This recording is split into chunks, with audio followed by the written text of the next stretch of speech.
मेरे प्यारे सब्सक्राइबर साथियों, स्वागत है आपका हमारे YouTube चैनल चांडाल बाबा में, जहां आपको सुनने को मिलेंगी तंत्र मंत्र से भरी ऐसी डरावनी कहानियां जो आपके दिल की धड़कन को तेज कर देंगी। साथियों, आज की कहानी एक ऐसे तांत्रिक की है जिसने जंगल के बीच के श्मशान की मिट्टी से एक घड़ा बनाया और उस घड़े से एक साधक को निर्वस्त्र करके पिशाच साधना करवाई। इसके बाद उस साधक के साथ कुछ ऐसा हुआ जिसे सुनकर आपके भी रोंगटे खड़े हो जाएंगे। मेरी आपसे एक ही गुजारिश है कि कहानी को आखिरी तक जरूर सुनना, आपको बहुत ज्यादा मजा आएगा। लेकिन कहानी शुरू करने से पहले मेरा आपसे अनुरोध है कि वैसे तो मैंने आपको बहुत सी अघोरी साधनाओं की कहानियां सुनाई हैं, लेकिन ये जो कहानी है इसमें तांत्रिक और साधक दोनों ही शामिल हैं। दोस्तों, इसमें मैंने एक नया सीन ऐड किया है जो कि मटके में साधना करने का है, तो उम्मीद करता हूं कि आपको यह पसंद आएगा। दोस्तों, कहानी को पूरा जरूर सुनना, आपको बहुत मजा आने वाला है और साथ ही डर का एहसास भी होने वाला है। और हाँ, अगर आप हमारे इस चैनल पर पहली बार आए हैं तो चैनल को सब्सक्राइब जरूर करें ताकि आप भी हमारी फैमिली का हिस्सा बन सकें और आने वाली वीडियो आप तक आसानी से पहुंच जाए। तो ज्यादा समय न लेते हुए चलिए जल्दी से अपनी कहानी शुरू करते हैं। तो साथियों, कहानी शुरू होती है 17 अगस्त 2016 की उस अमावस की रात से, जब बरसात थम चुकी थी और हवा में सीलन के साथ साथ अजीब सी घुटन फैली हुई थी। जगह थी मध्य प्रदेश के घने जंगलों के बीच बसा एक पुराना श्मशान, जहां दिन में भी इंसान अकेले जाने से डरता है। उसी श्मशान के किनारे साल और पीपल के पेड़ों के बीच एक तांत्रिक ने अपने लिए साधना का स्थान चुना था। रात के करीब 11 बज चुके थे और दूर दूर तक इंसानी आवाज का नामो निशान नहीं था। तांत्रिक ने श्मशान की उसी जमीन से मिट्टी निकाली थी जहां आधी जली चिताओं की राख पड़ी रहती है। उसी मिट्टी से उसने एक बड़ा सा घड़ा बनाया था। वो घड़ा साधारण नहीं था, उस पर काले रंग से कुछ ऐसे तांत्रिक चिन्ह बने थे जिन्हें देखकर ही मन बेचैन होने लगता था। घड़े के अंदर से अजीब सी सीलन और सड़ी हुई गंध आ रही थी, जैसे उसमें कुछ जिंदा सांस ले रहा हो। पास में बैठा साधक ये सब देख रहा था, लेकिन डर के बावजूद उसकी आंखों में लालच साफ दिखाई दे रहा था। साधक का नाम था रवि, उम्र करीब 32 साल। वो पिछले 3 साल से इस तांत्रिक के संपर्क में था। उसे जल्दी शक्ति चाहिए थी, नाम चाहिए था और ऐसा डर कि लोग उसे देखकर कांप जाएं। तांत्रिक ने उससे साफ कहा था कि आज की साधना के बाद या तो सब कुछ मिलेगा या फिर कुछ भी नहीं बचेगा। यही बात रवि को अंदर से डरा रही थी, लेकिन पीछे हटने का रास्ता अब बंद हो चुका था। जैसे ही रात के 12 बजे तांत्रिक ने रवि को बिना कपड़ों के घड़े के पास बैठने का इशारा किया। श्मशान की ठंडी जमीन, चारों तरफ जलती चिताओं की बुझी हुई लकड़ियां और ऊपर से चमगादड़ों की आवाज। रवि का शरीर कांप रहा था। तांत्रिक ने घड़े के अंदर कुछ फेंका और उसी पल घड़े के अंदर से ठक ठक जैसी आवाज आने लगी। वो आवाज धीरे धीरे तेज होती गई, जैसे कोई अंदर से बाहर निकलना चाहता हो। तांत्रिक ने अचानक मंत्रों का जाप तेज कर दिया। उसकी आवाज अब इंसान जैसी नहीं लग रही थी, बल्कि भारी और गहरी होती जा रही थी। रवि को ऐसा महसूस हुआ जैसे उसके कानों के पास कोई फुसफुसा रहा हो। वो पलट कर देखना चाहता था, लेकिन शरीर जैसे सुन्न हो गया था। तभी उसे लगा कि किसी ने उसके कंधे पर हाथ रखा है, लेकिन पीछे देखने पर वहां कोई नहीं था। घड़े के मुंह से अब हल्की सी भाप निकलने लगी थी, नीली और काली मिली जुली। उसी भाप के बीच से किसी के हंसने की आवाज आई। वो हंसी इंसानी नहीं थी, उसमें दर्द भी था और मजा भी। रवि की सांसें तेज हो गईं, उसका दिल जोर जोर से धड़कने लगा। तांत्रिक ने उसकी ओर देखा और धीमी आवाज में बोला, अब पीछे मुड़ने की कोशिश भी मत करना, वरना जो अंदर है वो सीधे तुझ में घुस जाएगा। उसी पल श्मशान की हवा अचानक तेज हो गई। पेड़ों की डालियां टूटने लगीं और दूर कहीं कुत्तों के रोने की आवाज आने लगी। रवि की आंखों से अपने आप आंसू बहने लगे, लेकिन वो कुछ बोल नहीं पा रहा था। घड़ा अब हल्का सा हिलने लगा था, जैसे अंदर कोई बैठा बैठा करवट बदल रहा हो। तांत्रिक ने जमीन पर खून से एक गोला बनाया और रवि को उसके बीच बैठने को कहा। जैसे ही रवि उस गोले के बीच बैठा, उसे लगा कि जमीन के नीचे से कुछ उसकी टांगों को पकड़ रहा है। उसका शरीर ऊपर उठना चाहता था, लेकिन वो हिल भी नहीं पा रहा था। घड़े के अंदर से अब साफ साफ सांस लेने की आवाज आ रही थी। ऐसा लग रहा था जैसे कोई रवि की ही सांसों की नकल कर रहा हो। उसी वक्त तांत्रिक ने घड़े का ढक्कन थोड़ा सा उठाया और दोस्तों, यहीं से साधना ने ऐसा मोड़ लिया जिसकी किसी ने कल्पना भी नहीं की थी। जो घड़े के अंदर दिखा वो सिर्फ रवि की किस्मत ही नहीं बल्कि उस तांत्रिक की जिंदगी भी बदलने वाला था। रात अब और गहरी हो चुकी थी। घड़े का ढक्कन जैसे ही थोड़ा उठा, अंदर से एक सड़ी सी ठंडी हवा बाहर निकली, ऐसी हवा जो सीधे हड्डियों में उतर जाए। रवि की आंखें अपने आप फैल गईं। उसे लगा जैसे घड़े के अंदर अंधेरा नहीं बल्कि कोई जीवित चीज बैठी है जो बस बाहर आने का रास्ता ढूंढ रही है। तांत्रिक की उंगलियां कांप रही थीं, लेकिन उसके चेहरे पर डर नहीं बल्कि अजीब सा आत्मविश्वास था, जैसे वह पहले से जानता हो कि अब क्या होने वाला है। घड़े के अंदर से अचानक खुरचने की आवाज आई, जैसे कोई नाखूनों से मिट्टी को कुरेद रहा हो। उस आवाज ने पूरे श्मशान को जैसे जगा दिया। पास पड़ी अधजली चिता की लकड़ियां खड़कने लगी और दूर कहीं उल्लू की आवाज गूंज उठी। रवि को लगा कि उसका दिल सीने से बाहर निकल आएगा। उसकी नजरें बार बार तांत्रिक के चेहरे पर जा रही थीं, मानो वह उसकी आंखों में कोई भरोसा ढूंढ रहा हो। लेकिन वहां अब इंसान नहीं, कोई और ही बैठा लग रहा था। तांत्रिक ने अचानक जमीन से एक पुरानी खोपड़ी उठाई, उसमें भरा काला तरल घड़े के मुंह पर डाल दिया। जैसे ही तरल अंदर गया, घड़ा जोर से कांप उठा। उस कंपन के साथ ही श्मशान की मिट्टी में दरारें पड़ने लगी। रवि के पैरों के नीचे की जमीन हिल रही थी। उसे लगा जैसे वह किसी गहरे गड्ढे में धंसता जा रहा हो, लेकिन उसका शरीर अब भी उसी जगह जकड़ा हुआ था। इसी बीच हवा में अजीब सी गंध फैलने लगी, खून और सड़ी हुई मांस की मिलीजुली बदबू। रवि की सांसें उखड़ने लगीं। तभी उसके कानों के पास किसी ने बहुत धीमी आवाज में उसका नाम लिया, रवि। वो आवाज इतनी पास थी कि उसकी गर्दन के रोंगटे खड़े हो गए। उसने हिम्मत करके इधर उधर देखने की कोशिश की, लेकिन उसे सिर्फ अंधेरा और जलती बुझती चिता की लाल सी रोशनी दिखी। तांत्रिक ने मंत्रों का सुर बदल दिया। अब मंत्र तेज नहीं बल्कि फुसफुसाहट जैसे थे। हर शब्द रवि के दिमाग में हथौड़े की तरह लग रहा था। उसे अपने बचपन की बातें याद आने लगीं, वो गलतियां, वो डर जिन्हें वह कभी किसी को बताना नहीं चाहता था। ऐसा लग रहा था जैसे कोई उसके दिमाग के अंदर घुसकर सब कुछ खंगाल रहा हो। उसकी आंखों से आंसू बहने लगे, लेकिन होंठ जैसे सिल गए थे। अचानक घड़े के अंदर से एक तेज चीख निकली। वो चीख इंसान की थी या किसी और की, यह समझ पाना मुश्किल था। उस चीख के साथ ही घड़े का ढक्कन पूरी तरह उछलकर गिर पड़ा। अंदर झांकते ही रवि की आंखें डर से भर गईं। उसे साफ साफ कुछ दिखाई तो नहीं दिया, लेकिन उसे महसूस हुआ कि कोई जोड़ी आंखें उसी को घूर रही हैं। वो आंखें अंधेरे में भी चमक रही थीं। तभी श्मशान के बाहर से किसी के दौड़ने की आवाज आई। सूखी पत्तियां कुचली जाने लगी। तांत्रिक ने एक पल के लिए पीछे देखा और उसी पल उसके चेहरे का रंग उड़ गया। उसने जल्दी से मंत्र रोक दिए। रवि समझ नहीं पाया कि यह अच्छा है या बुरा, लेकिन मंत्र रुकते ही माहौल और भारी हो गया, जैसे किसी को बीच में ही रोक दिया गया हो और अब वो और ज्यादा गुस्से में हो। घड़े के अंदर से एक हाथ बाहर आया। वो हाथ इंसानी था, लेकिन उंगलियां असामान्य रूप से लंबी थीं, नाखून काले और टूटे हुए। उस हाथ ने जमीन को पकड़ लिया और धीरे धीरे खुद को बाहर खींचने लगा। रवि की चीख आखिरकार निकल ही गई। तांत्रिक पीछे हटने लगा। उसके मुंह से बस एक ही शब्द निकल रहा था, गलती हो गई। हाथ के साथ अब कंधा दिखने लगा। शरीर आधा घड़े के अंदर आधा बाहर। वो आकृति पूरी तरह साफ नहीं थी, जैसे धुएं और साए से बनी हो, लेकिन उसकी मौजूदगी ही काफी थी।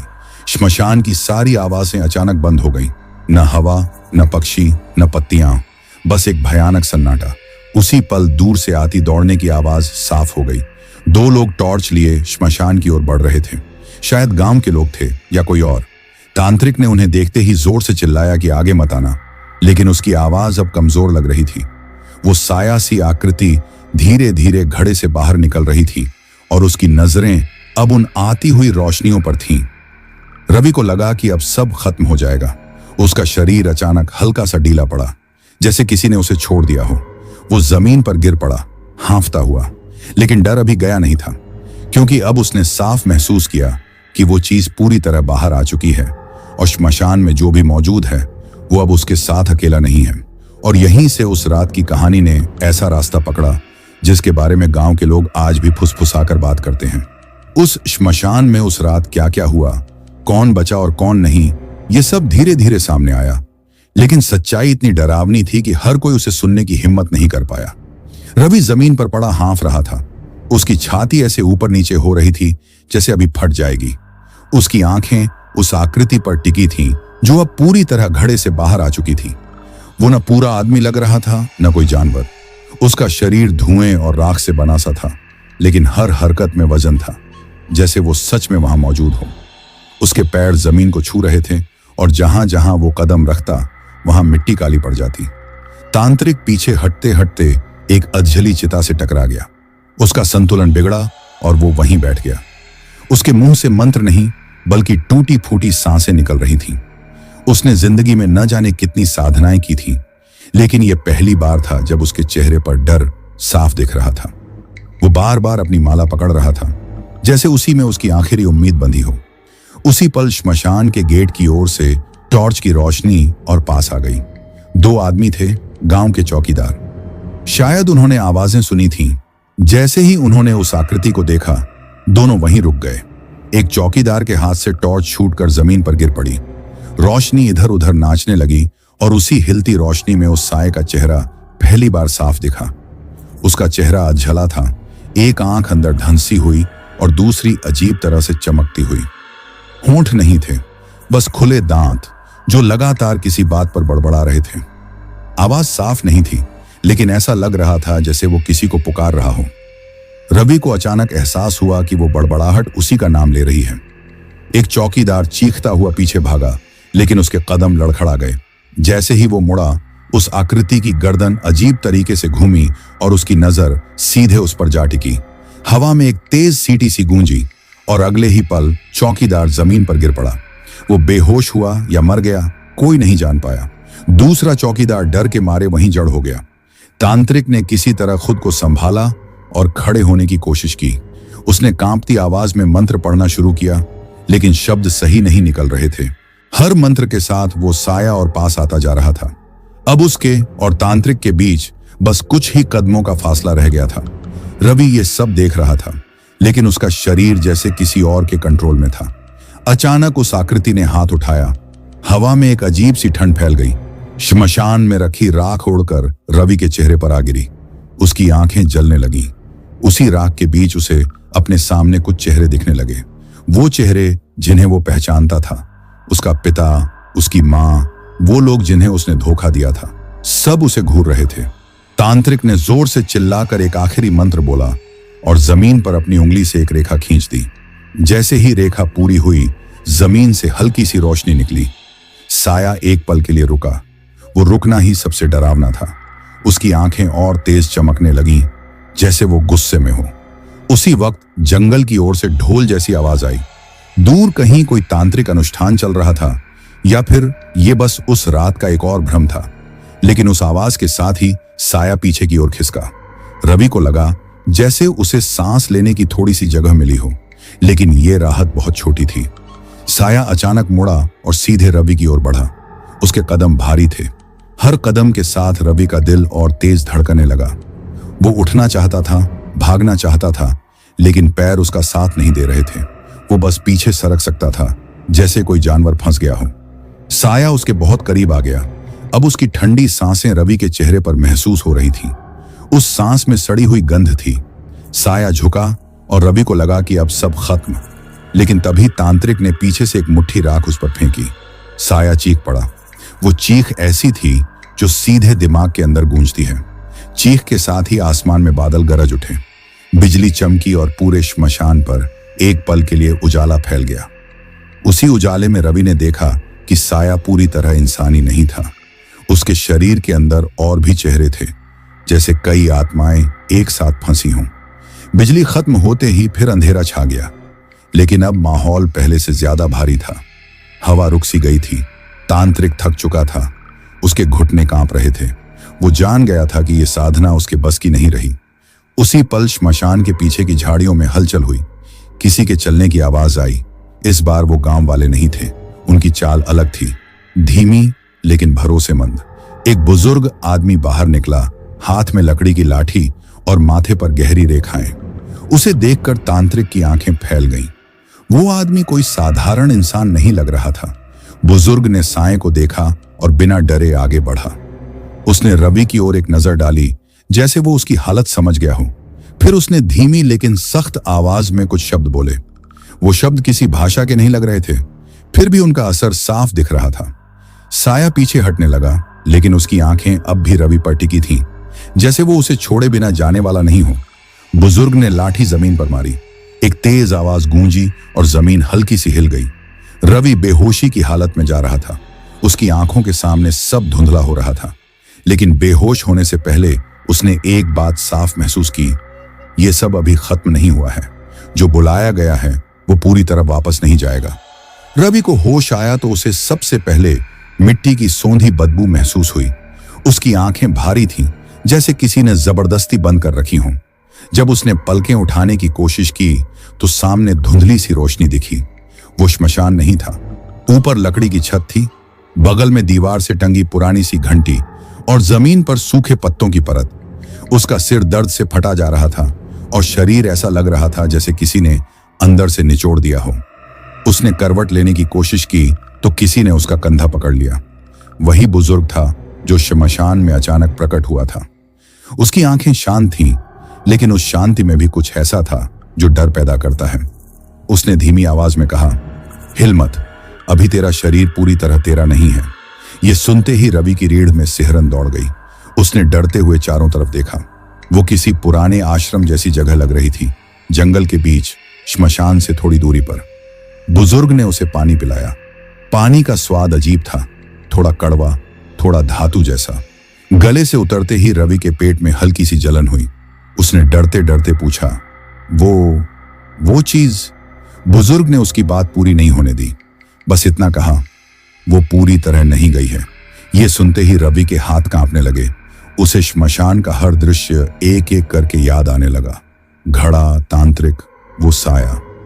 बुजुर्ग ने बताया कि तारीख अब 18 अगस्त 2016 हो चुकी थी। पूरी रात निकल चुकी थी।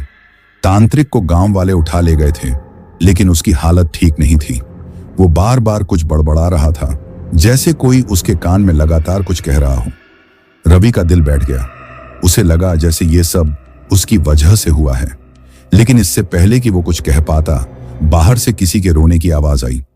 आश्रम के बाहर एक औरत बैठी थी, सिर पर आंचल, आंखें लाल। वो चौकीदार की पत्नी थी जो श्मशान में गिर पड़ा था। वो जिंदा था, लेकिन होश में नहीं आया था। डॉक्टर ने कह दिया था कि शरीर ठीक है, पर दिमाग जैसे खाली हो गया हो। वो बस दीवार घूरता रहता था। यह सुनकर रवि को लगा जैसे किसी ने उसका सीना दबा दिया हो। शाम होते होते आसमान फिर से भारी होने लगा। बादल उसी तरह घिर आए जैसे पिछली रात आए थे। बुजुर्ग ने आश्रम के दरवाजे बंद करवा दिए। हर दरवाजे पर उसने कुछ राख और नींबू रखवाए। रवि ये सब देख रहा था और उसके अंदर डर धीरे धीरे फिर से जाग रहा था। उसे महसूस हो रहा था कि कुछ गलत होने वाला है। रात करीब 9 बजे आश्रम के पीछे जंगल से किसी के चलने की आवाज आने लगी। सूखी टहनियां टूटने की आवाज, बिल्कुल वैसी ही जैसी श्मशान में आई थी। बुजुर्ग ने रवि को अंदर रहने को कहा, लेकिन रवि का मन बेचैन हो रहा था। उसे ऐसा लग रहा था जैसे कोई उसे बुला रहा हो। वही आवाज जो श्मशान में उसका नाम ले रही थी। अचानक आश्रम की दीवार पर किसी ने नाखून मारे। खुरचने की आवाज इतनी साफ थी कि सब सन्न रह गए। दीवार पर काली लकीरें पड़ने लगीं, जैसे अंदर से कोई बाहर निकलना चाहता हो। बुजुर्ग ने जोर से मंत्र पढ़ना शुरू किया। इस बार उसकी आवाज में डर नहीं था, बल्कि गुस्सा था। रवि को लगा जैसे उसके सीने में कुछ हिल रहा हो। उसका दिल अपनी जगह पर नहीं था। उसे उल्टी आने लगी। तभी उसके मुंह से अपने आप एक अजीब सी हंसी निकल गई। वो हंसी उसकी नहीं थी। कमरे में मौजूद हर इंसान उसे घूरने लगा। रवि खुद डर गया। उसने अपने मुंह पर हाथ रखा, लेकिन हंसी रुक नहीं रही थी। बुजुर्ग ने उसकी ओर देखा और बोला, यही डर था मुझे। ये पूरी तरह घड़े में नहीं रहा। ये सुनते ही रवि की आंखों से आंसू निकल आए। उसने रोते हुए कहा, मैंने कुछ नहीं किया, मुझे नहीं पता था ऐसा होगा। बुजुर्ग ने उसकी बात सुनी, लेकिन जवाब नहीं दिया। अचानक आश्रम की लाइट बुझ गई। पूरा इलाका अंधेरे में डूब गया। बाहर से किसी के हंसने की आवाज आई, वही हंसी जो घड़े के अंदर से आई थी। अब वो हंसी एक नहीं, कई आवाजों में थी, जैसे बहुत सारे लोग एक साथ हंस रहे हों। दरवाजा अपने आप हिलने लगा। लकड़ी चरमराने लगी। किसी ने बाहर से जोर जोर से धक्का देना शुरू कर दिया। रवि को लगा जैसे उसका दिल फट जाएगा। उसी पल उसे अपने कान के पास फुसफुसाहट सुनाई दी। तूने मुझे बुलाया था। दरवाजा एक झटके में खुल गया। बाहर कोई नहीं था, बस अंधेरा और ठंडी हवा। लेकिन जमीन पर वही काले पैरों के निशान थे जो श्मशान में दिखे थे। वो निशान सीधे रवि की ओर आ रहे थे। बुजुर्ग ने एक धूप जलाई। धुएं से कमरा भर गया। उसी धुएं में रवि को चेहरे दिखने लगे, कुछ जाने पहचाने, कुछ बिल्कुल अजनबी। सबके चेहरे दुख और गुस्से से भरे हुए थे। वो सब उसे घूर रहे थे। रवि की सांसें तेज हो गईं। उसका सिर घूमने लगा। उसे लगा जैसे उसका शरीर दो हिस्सों में बंट रहा हो। एक हिस्सा डर से कांप रहा था, दूसरा हिस्सा अजीब सी ताकत महसूस कर रहा था। उसकी आंखें लाल होने लगीं। बुजुर्ग ने पास आकर उसके माथे पर राख लगाई। वो राख ठंडी थी, लेकिन लगते ही रवि को ऐसा लगा जैसे किसी ने जलता हुआ लोहा छू दिया हो। वो दर्द से चीख पड़ा। उसी चीख के साथ कमरे की दीवारों पर लगे सारे दीपक एक साथ जल उठे। रोशनी में सबने देखा, रवि की परछाई उसकी हरकतों की नकल नहीं कर रही थी। वो अलग हिल रही थी, जैसे वो कोई और हो। कमरे में मौजूद हर इंसान पीछे हट गया। बुजुर्ग ने भारी आवाज में कहा, अब ये सिर्फ श्मशान की बात नहीं रही, ये तेरे साथ जाएगा, गांव तक, शहर तक। रवि जमीन पर गिर पड़ा। उसकी आंखों से आंसू बह रहे थे, लेकिन चेहरे पर डर के साथ साथ एक अजीब सी मुस्कान थी। बाहर जंगल में कोई जोर से चीखा। वो चीख इंसान की नहीं थी, और उसी पल सबको समझ आ गया कि जो उस रात बुलाया गया था वो सिर्फ एक जगह का नहीं था। उसकी जड़ें अब रवि से जुड़ चुकी थीं। रवि जमीन पर पड़ा कांप रहा था। उसकी सांसें अब भी बेकाबू थीं। उसने किसी तरह गर्दन घुमाकर बुजुर्ग की तरफ देखा और टूटी सी आवाज में बोला, बाबा, ये मेरे अंदर है ना? सच बोलिए, ये चला तो नहीं गया? बुजुर्ग ने कुछ सेकंड तक उसकी आंखों में देखा, जैसे जवाब देने से पहले खुद सच्चाई तौल रहा हो। फिर भारी आवाज में बोला, चला जाता तो तेरी परछाई अलग नहीं चलती बेटा। ये सुनते ही रवि सिसक पड़ा। उसका पूरा शरीर पसीने से भीग चुका था। बाहर जंगल में हवा चल रही थी, लेकिन आश्रम के अंदर हवा जैसे रुक गई थी। दीपकों की लौ बिना हिले जल रही थी, और वही सबसे डरावनी बात थी। उसी वक्त बाहर से किसी ने धीरे धीरे ताली बजाई। 1, 2, 3। आवाज बहुत साफ थी। रवि चौंक कर बैठ गया। ये कौन है? उसने घबराकर पूछा। बुजुर्ग ने दांत भींच ली। जिसे तू श्मशान से खाली समझ रहा था। ताली की आवाज आश्रम के चारों तरफ घूमने लगी, जैसे कोई दीवार से दीवार तक चलता हुआ मजा ले रहा हो। फिर एक और आवाज आई, और इस बार वो सीधी इंसानी बोली में थी। रवि, दरवाजा क्यों बंद है? तूने ही तो बुलाया था। ये आवाज सुनते ही रवि के कान सुन्न पड़ गए। यही वही आवाज थी जो उसने घड़े के पास सुनी थी। वही लहजा, वही ठंडक। उसके मुंह से बस इतना निकला, मैंने कुछ नहीं बुलाया। बुजुर्ग ने जोर से जमीन पर लाठी पटकी। बाहर जो भी है वो इंसान नहीं है, और जब तक सूरज नहीं उगता ये जगह इसकी सीमा है। बाहर हल्की हंसी गूंजी। सीमा? आवाज बोली। सीमा तो तब होती है जब बुलाने वाला मजबूत होता है। अचानक आश्रम की खिड़की अपने आप खुल गई। ठंडी हवा का तेज झोंका अंदर आया और सारे दीपक एक साथ बुझ गए। पूरा कमरा अंधेरे में डूब गया। रवि ने डर के मारे बुजुर्ग का हाथ पकड़ लिया। बाबा, मुझे यहां से ले चलिए, मैं मर जाऊंगा। अंधेरे में बुजुर्ग की आवाज आई, बिल्कुल पास से। मरना इतना आसान होता तो तू अब तक मर चुका होता। अचानक रवि को अपने सीने में तेज जलन महसूस हुई। उसने चीख मार दी, ये जल रहा है, बहुत जल रहा है। उसकी त्वचा के नीचे कुछ हिलता हुआ महसूस हो रहा था, जैसे कोई अंदर से रास्ता बना रहा हो। उसी पल अंधेरे में एक साया उभरा। वो साया दीवार पर नहीं, हवा में खड़ा था। उसके पैर जमीन को छू ही नहीं रहे थे। साया हंसा। देखा बाबा, अब ये मेरा है। बुजुर्ग ने मंत्र पढ़ना शुरू किया, लेकिन इस बार मंत्र पहले जैसे असरदार नहीं लग रहे थे। हर शब्द के साथ साया और गहरा होता जा रहा था। रवि की आवाज बदलने लगी। बाबा, मुझे कुछ दिख रहा है। क्या दिख रहा है? बुजुर्ग ने पूछा।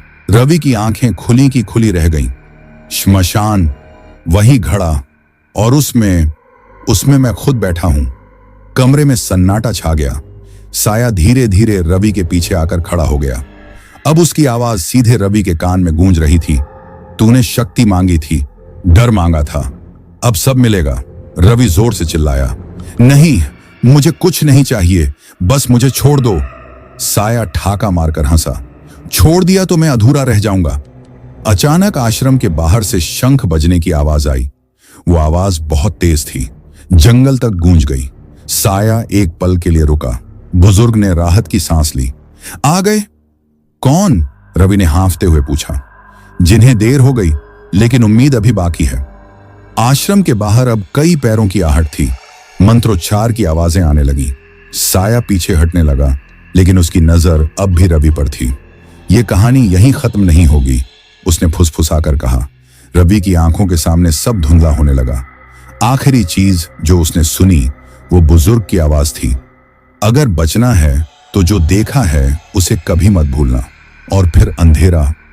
आश्रम के बाहर शंख की आवाज रुकते ही एक अजीब सन्नाटा छा गया। जंगल जैसे अपनी सांस रोककर खड़ा हो गया हो। रवि की आंखें धीरे धीरे खुली, लेकिन उसे रोशनी नहीं दिखी। उसे लगा जैसे वो किसी गहरे गड्ढे में गिरता जा रहा है।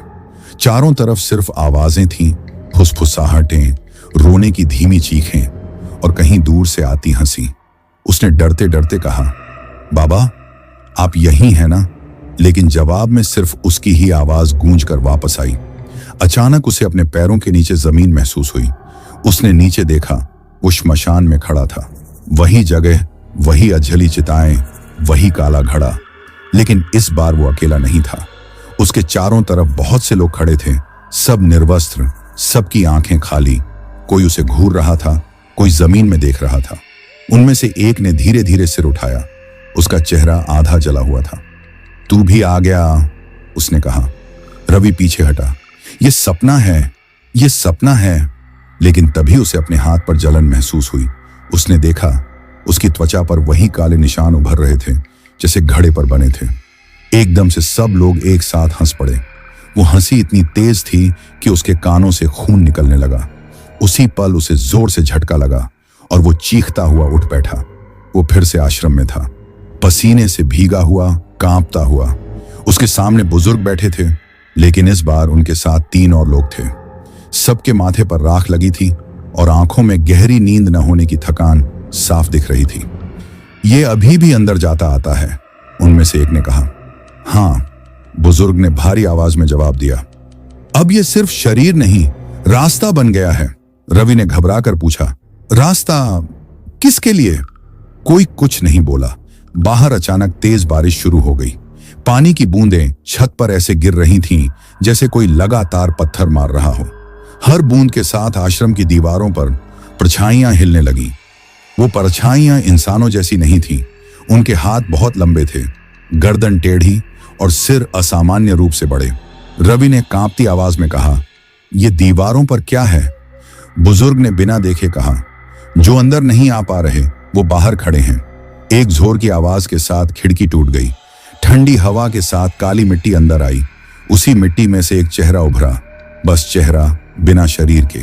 रवि, उसने कराहते हुए कहा, हमें अधूरा मत छोड़। रवि चीख पड़ा, मैंने कुछ नहीं किया, मुझे छोड़ दो। चेहरा मुस्कुराया, तूने हमें नाम दिया, अब हम तेरे नाम से चलेंगे। अचानक आश्रम की जमीन कांपने लगी। ऐसा लग रहा था जैसे नीचे कोई बहुत बड़ा जीव करवट बदल रहा हो। बाहर से गांव वालों की चीख पुकार सुनाई दी। कोई मदद के लिए चिल्ला रहा था, कोई भगवान का नाम ले रहा था। बुजुर्ग खड़े हुए। अब इसे यहां नहीं रखा जा सकता, उन्होंने कहा। अगर सूरज निकलने से पहले इसे सीमा पार नहीं ले गए तो ये जगह ही नहीं, पूरा इलाका पकड़ लेगा। रवि ने डरते हुए पूछा, सीमा पार मतलब? एक साधक ने उसकी ओर देखा। वो कुआं जो 50 साल से बंद है। रवि का दिल बैठ गया। उसे वो कुआं याद था जहां गांव के लोग कहते थे कि जो भी झांकता है वो वापस वैसा नहीं आता। बारिश में ही सब लोग निकले। रवि को बीच में पकड़ा गया।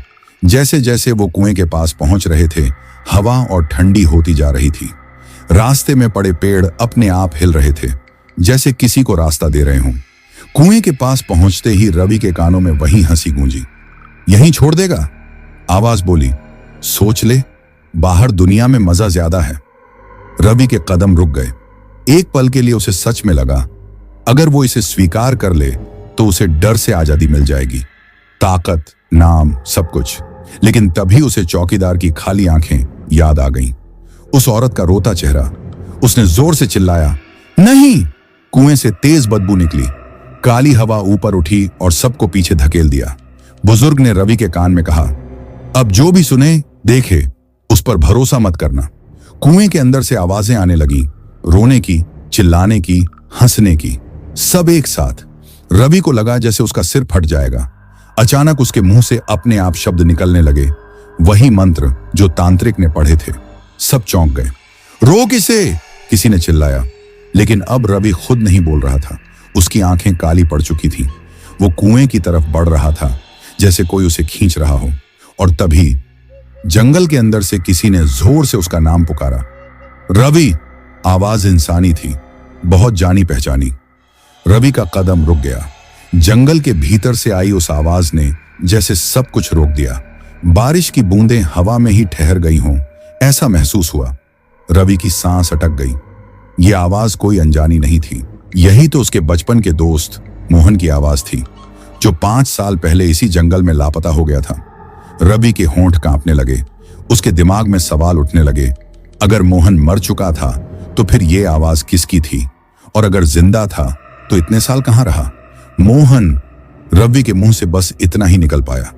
जंगल से जवाब आया, हां रवि, मैं ही हूं, तू अकेला नहीं है।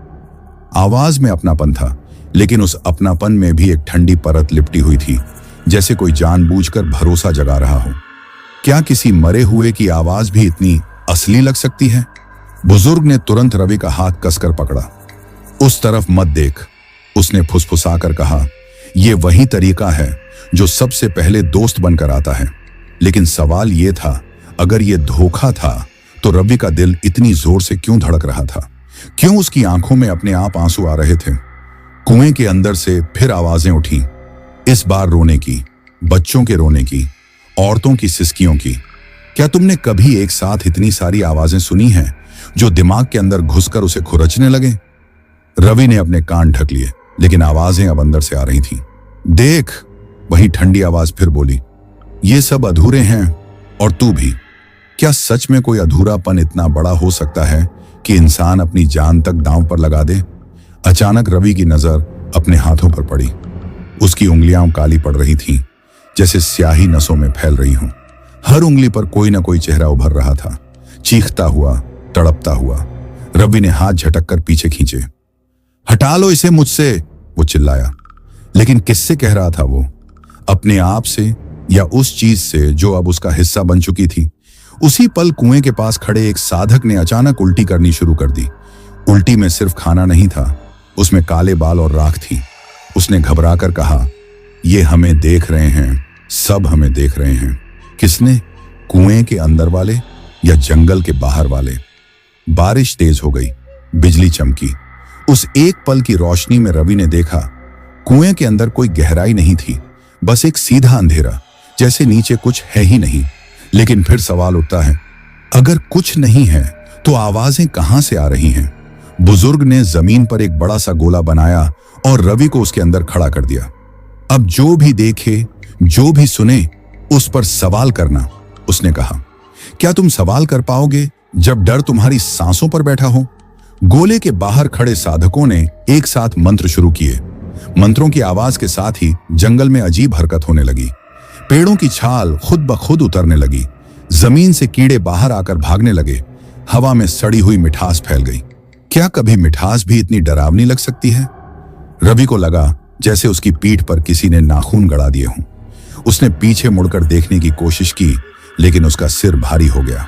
तभी उसके कान के पास वही आवाज आई, मुड़ जा, मैं यही हूं। क्या तुम मुड़ते? अगर कोई तुम्हें इस तरह बुलाए तो क्या तुम खुद को रोक पाओगे? रवि की परछाई अब गोले के बाहर खड़ी थी। वो मुस्कुरा रही थी। उसकी परछाई ने अपना हाथ उठाया और रवि की तरफ इशारा किया। यही है रास्ता, परछाई बोली। परछाई कब से बोलने लगी? और अगर परछाई ही रास्ता दिखाए तो मंजिल कहां होती है?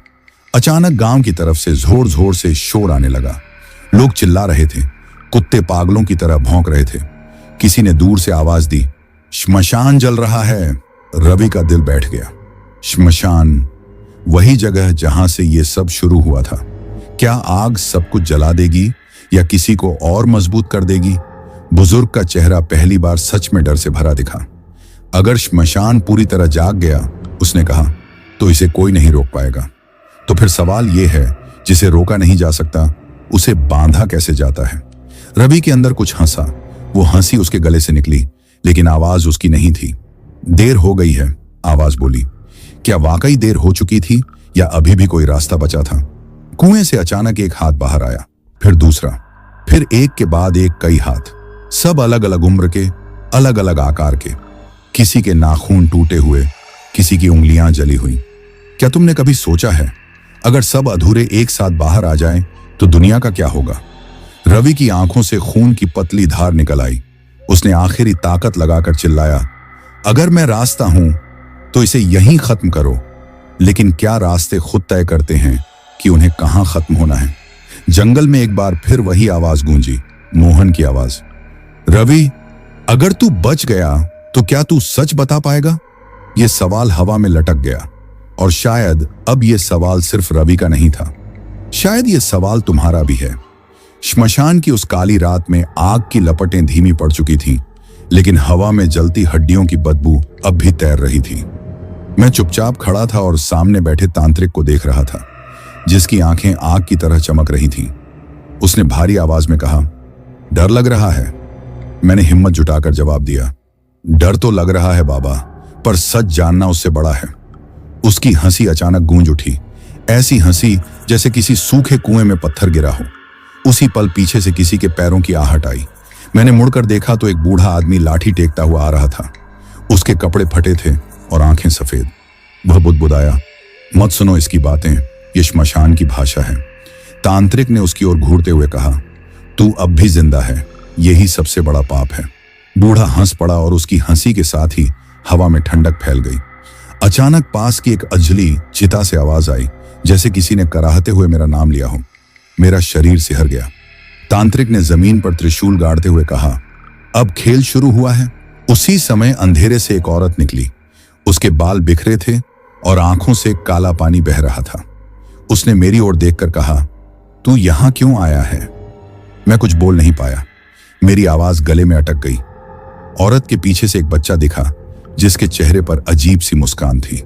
वह धीरे से बोला, मां, इसे यहीं रहने दो। यह सुनकर मेरे पैरों तले जमीन खिसक गई। तांत्रिक ने फुसफुसाकर कहा, यह श्मशान का परिवार है जिनका कोई अंत नहीं। तभी बच्चा दौड़कर मेरे पास आया और मेरे कान में बोला, अगर भागा तो हम आ जाएंगे। मैं पीछे हटा ही था कि जमीन से किसी ने मेरा पैर पकड़ लिया। नीचे देखा तो एक कंकाल था, जिसकी आंखों में नीली रोशनी जल रही थी। वह गुर्राते हुए बोला, कसम खा, वरना यहीं दफन होगा। मैंने कांपती आवाज में पूछा, किसकी कसम? तभी चारों ओर से फुसफुसाहटें आने लगीं, जैसे सैकड़ों लोग एक साथ बोल रहे हों। श्मशान के बाहर से ढोल की आवाज सुनाई दी। एक लंबा सा आदमी सिर पर लाल कपड़ा बांधे हाथ में ढोल लेकर आया। उसने कहा, आज अमावस्या है, दरवाजे खुले हैं। तांत्रिक ने उसे इशारे से रोकते हुए कहा, पहले इसकी परीक्षा होगी। ढोल वाले की आंखें पल भर को लाल हुईं और उसने ढोल जोर से बजा दिया। ढोल की आवाज के साथ ही मुझे लगा जैसे मेरी यादें बिखर रही हों। अचानक मैं अपने बचपन के घर में था, लेकिन वहां दीवारों पर खून टपक रहा था। मेरी मां की आवाज आई, बेटा बाहर मत जाना। पीछे मुड़कर देखा तो एक औरत खड़ी थी, जो मेरी मां जैसी दिखती थी, लेकिन उसकी परछाई नहीं थी। उसने मुस्कुराकर कहा, मैं तेरी मां नहीं हूं। घर का दरवाजा अपने आप बंद हो गया और खिड़कियों से काली धुआं अंदर भरने लगा। तभी छत से एक बूढ़ी चुड़ैल उल्टी लटकती हुई उतरी। उसने कर्कश आवाज में कहा, इसे छोड़ दो, ये मेरा है। बाहर से तांत्रिक की आवाज आई, अब तू किसकी मानेगा? मैं सिर पकड़कर बैठ गया। समझ नहीं आ रहा था क्या सच है। अचानक सब गायब हो गया और मैं फिर श्मशान में था। सामने एक जवान लड़का खड़ा था, उसके गले में तांत्रिक माला थी। उसने कहा, मैं भी ऐसे ही आया था, अब जा नहीं सकता।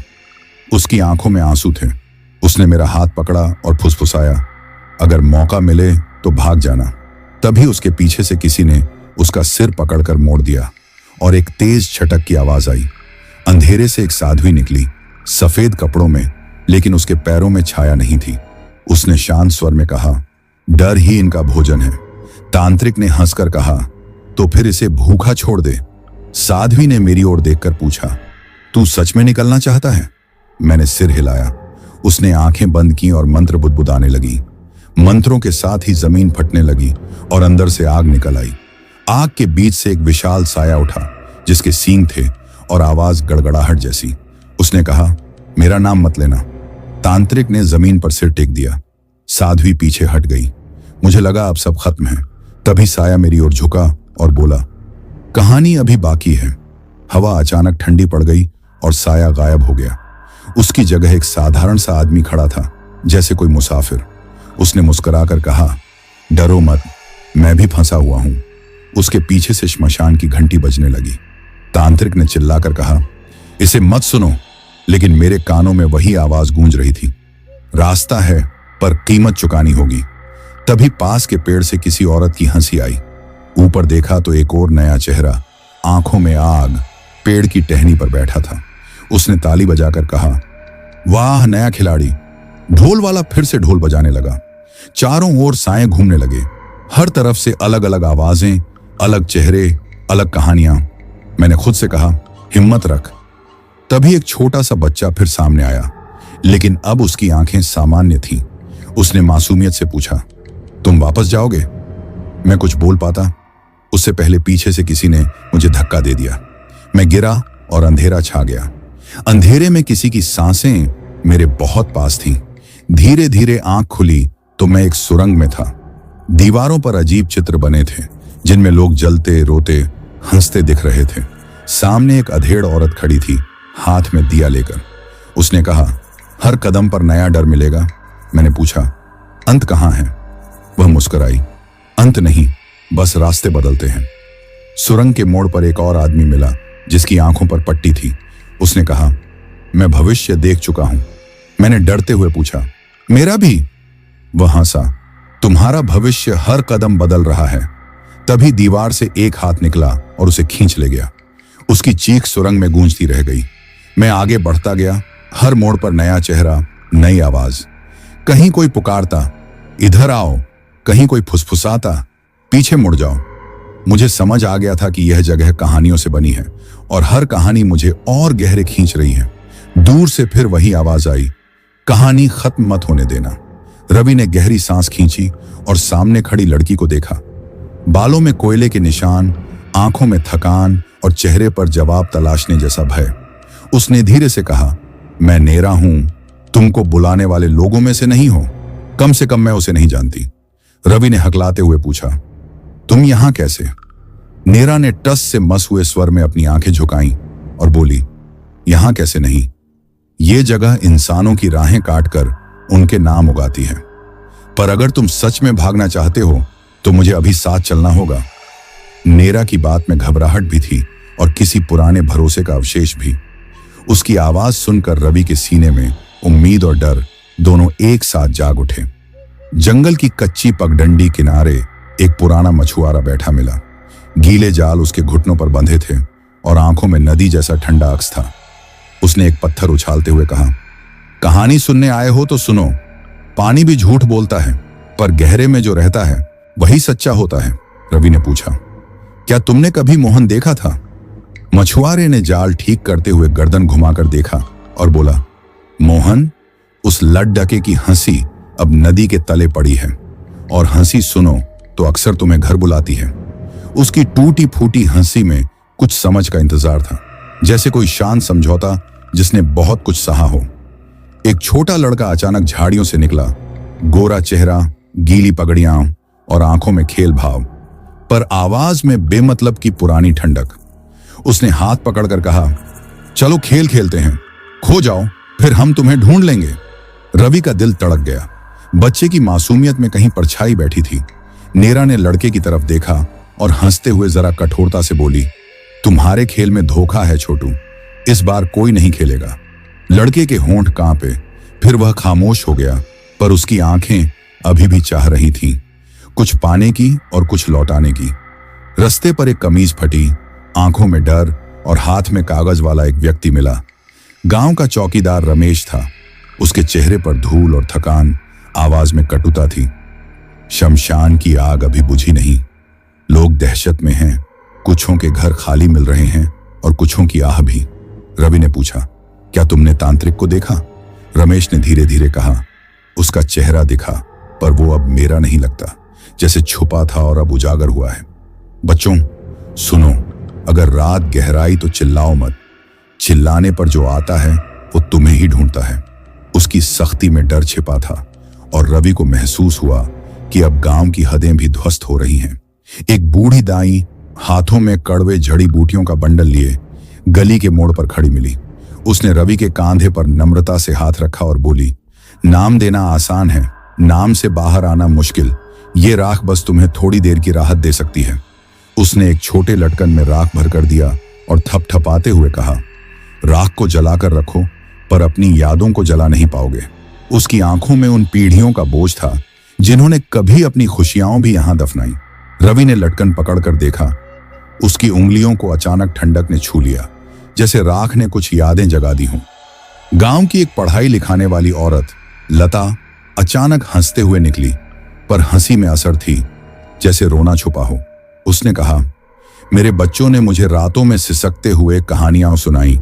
वे कहते हैं कि रास्ता खत्म नहीं होगा। रवि ने पूछा, तुमने किसे खोया? लता की आंखें भर आईं। मैंने रजक को खोया, वो जो स्कूल में टेम्पो चलाता था। वो अब वहां खड़ा है, पर उसकी आंखें मुझसे बात नहीं करती। उसका दर्द असल था, उससे ज्यादा डर भी।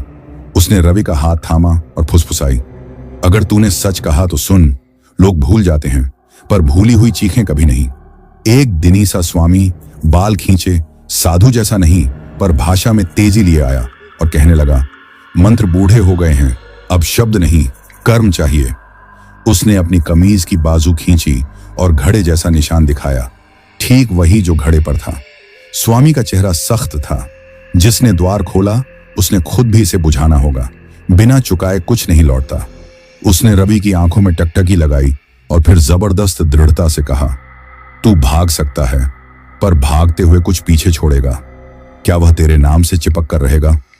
रवि को उसके शब्दों ने अंदर तक हिला दिया, क्योंकि वही सवाल उसकी रूह में पहले से था।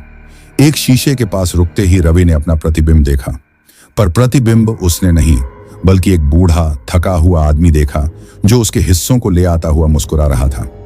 उस प्रतिबिंब ने धीरे कहा, तू बदल गया है, पर कौन बदल गया, तू या तुम्हारी परछाई? रवि के गले में ठंडी सांस घूम गई। उसने झटका लगाकर कहा, तुम कौन हो? और शीशे से बोला, प्रतिबिंब, मैं वही हूं जो तुम्हें उस रात छोड़कर गया था। वह आवाज़ों मानो पुरानी यादों की परतें खोल रही हों, और रवि को संभालना मुश्किल लग रहा था कि किसे सच माने, किसे छाया। एक चोर सा लड़का, मुन्ना, सामने उछला, नुकीले चेहरे पर पछतावे की झलक थी। उसने कहा, मैं रात में घुसकर चुराने आया था, पर वापस लौटते लौटते अंदर खींच लिया गया। अब मैं किसी के लिए चोरी नहीं करता, यहां सब चीजें लौट आती हैं। उसकी आंखें छोटी पर कांपती थीं। मुन्ना ने धीमे से फुसफुसाया, अगर किसी ने तुम्हें बुलाया तो वो तुम्हें सौदे में बांधेगा। उसका सौदा मीठा होता है, पर कीमत चुकानी पड़ती है। उसकी बातों में सख्त सच था। रवि ने महसूस किया कि हर चेहरे की कहानी एक चेतावनी में बदल रही थी। जंगल की गहराई से मोहन खुद निकला, चेहरे पर मिट्टी, आंखों में खामोश दर्द और होंठों पर कुछ कहना बचा हुआ था। वह रवि के पास आया और धीमे स्वर में बोला, मैंने आवाज दी थी, पर मैंने सच्चाई नहीं बतलाई। मुझे लगा था कि यहां नाम मिलाकर मैं अमर हो जाऊंगा। मोहन ने आंखें झुकाईं, पर अमृता, यहां की अमृता तुम्हें खाने के लिए होती है। उसकी जुबानी बातें रवि के कानों में छुरी सी घोंपती चली गईं।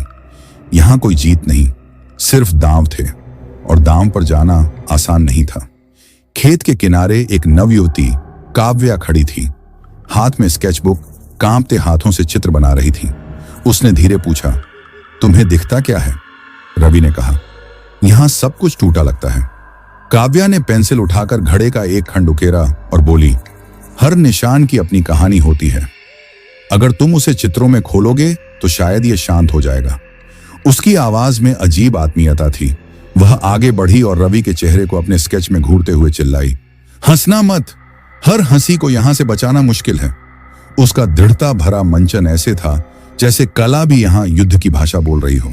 गांव का ठाकुर सिर पर पगड़ी, आंचल में राख लगाए सभा बुलाकर आया और बोला, हम सब ने मिलकर फैसला किया है, इसे दफन कर देंगे, जलाकर राख कर देंगे। उसकी आवाज में परंपरा की ताकत थी, पर उसकी आंखों में भय भी था। गांव वालों ने मशालें पकड़ी और चल पड़े श्मशान की ओर। पर जैसे ही वे आगे बढ़े, जमीन से एक घोंघा सा स्वर निकला, जो जलाकर राख कर दोगे वह और भी तेज जागेगा। बाकियों के चेहरों पर दुविधा उभर आई, क्या परंपरा काम आएगी या यह और भी गहरा हो जाएगा। रास्ते में कुत्ता काली ने भौंका और रवि की ओर दौड़कर आया। उसकी आंखों में अटूट निष्ठा थी। उसने रवि के जूते चाटे और फिर मुंह में कुछ पकड़े खुश होकर घुमा। नेरा ने बोले, यह कुत्ता अलग है, उसकी सूंघ यहां की सच्चाई पहचान लेती है।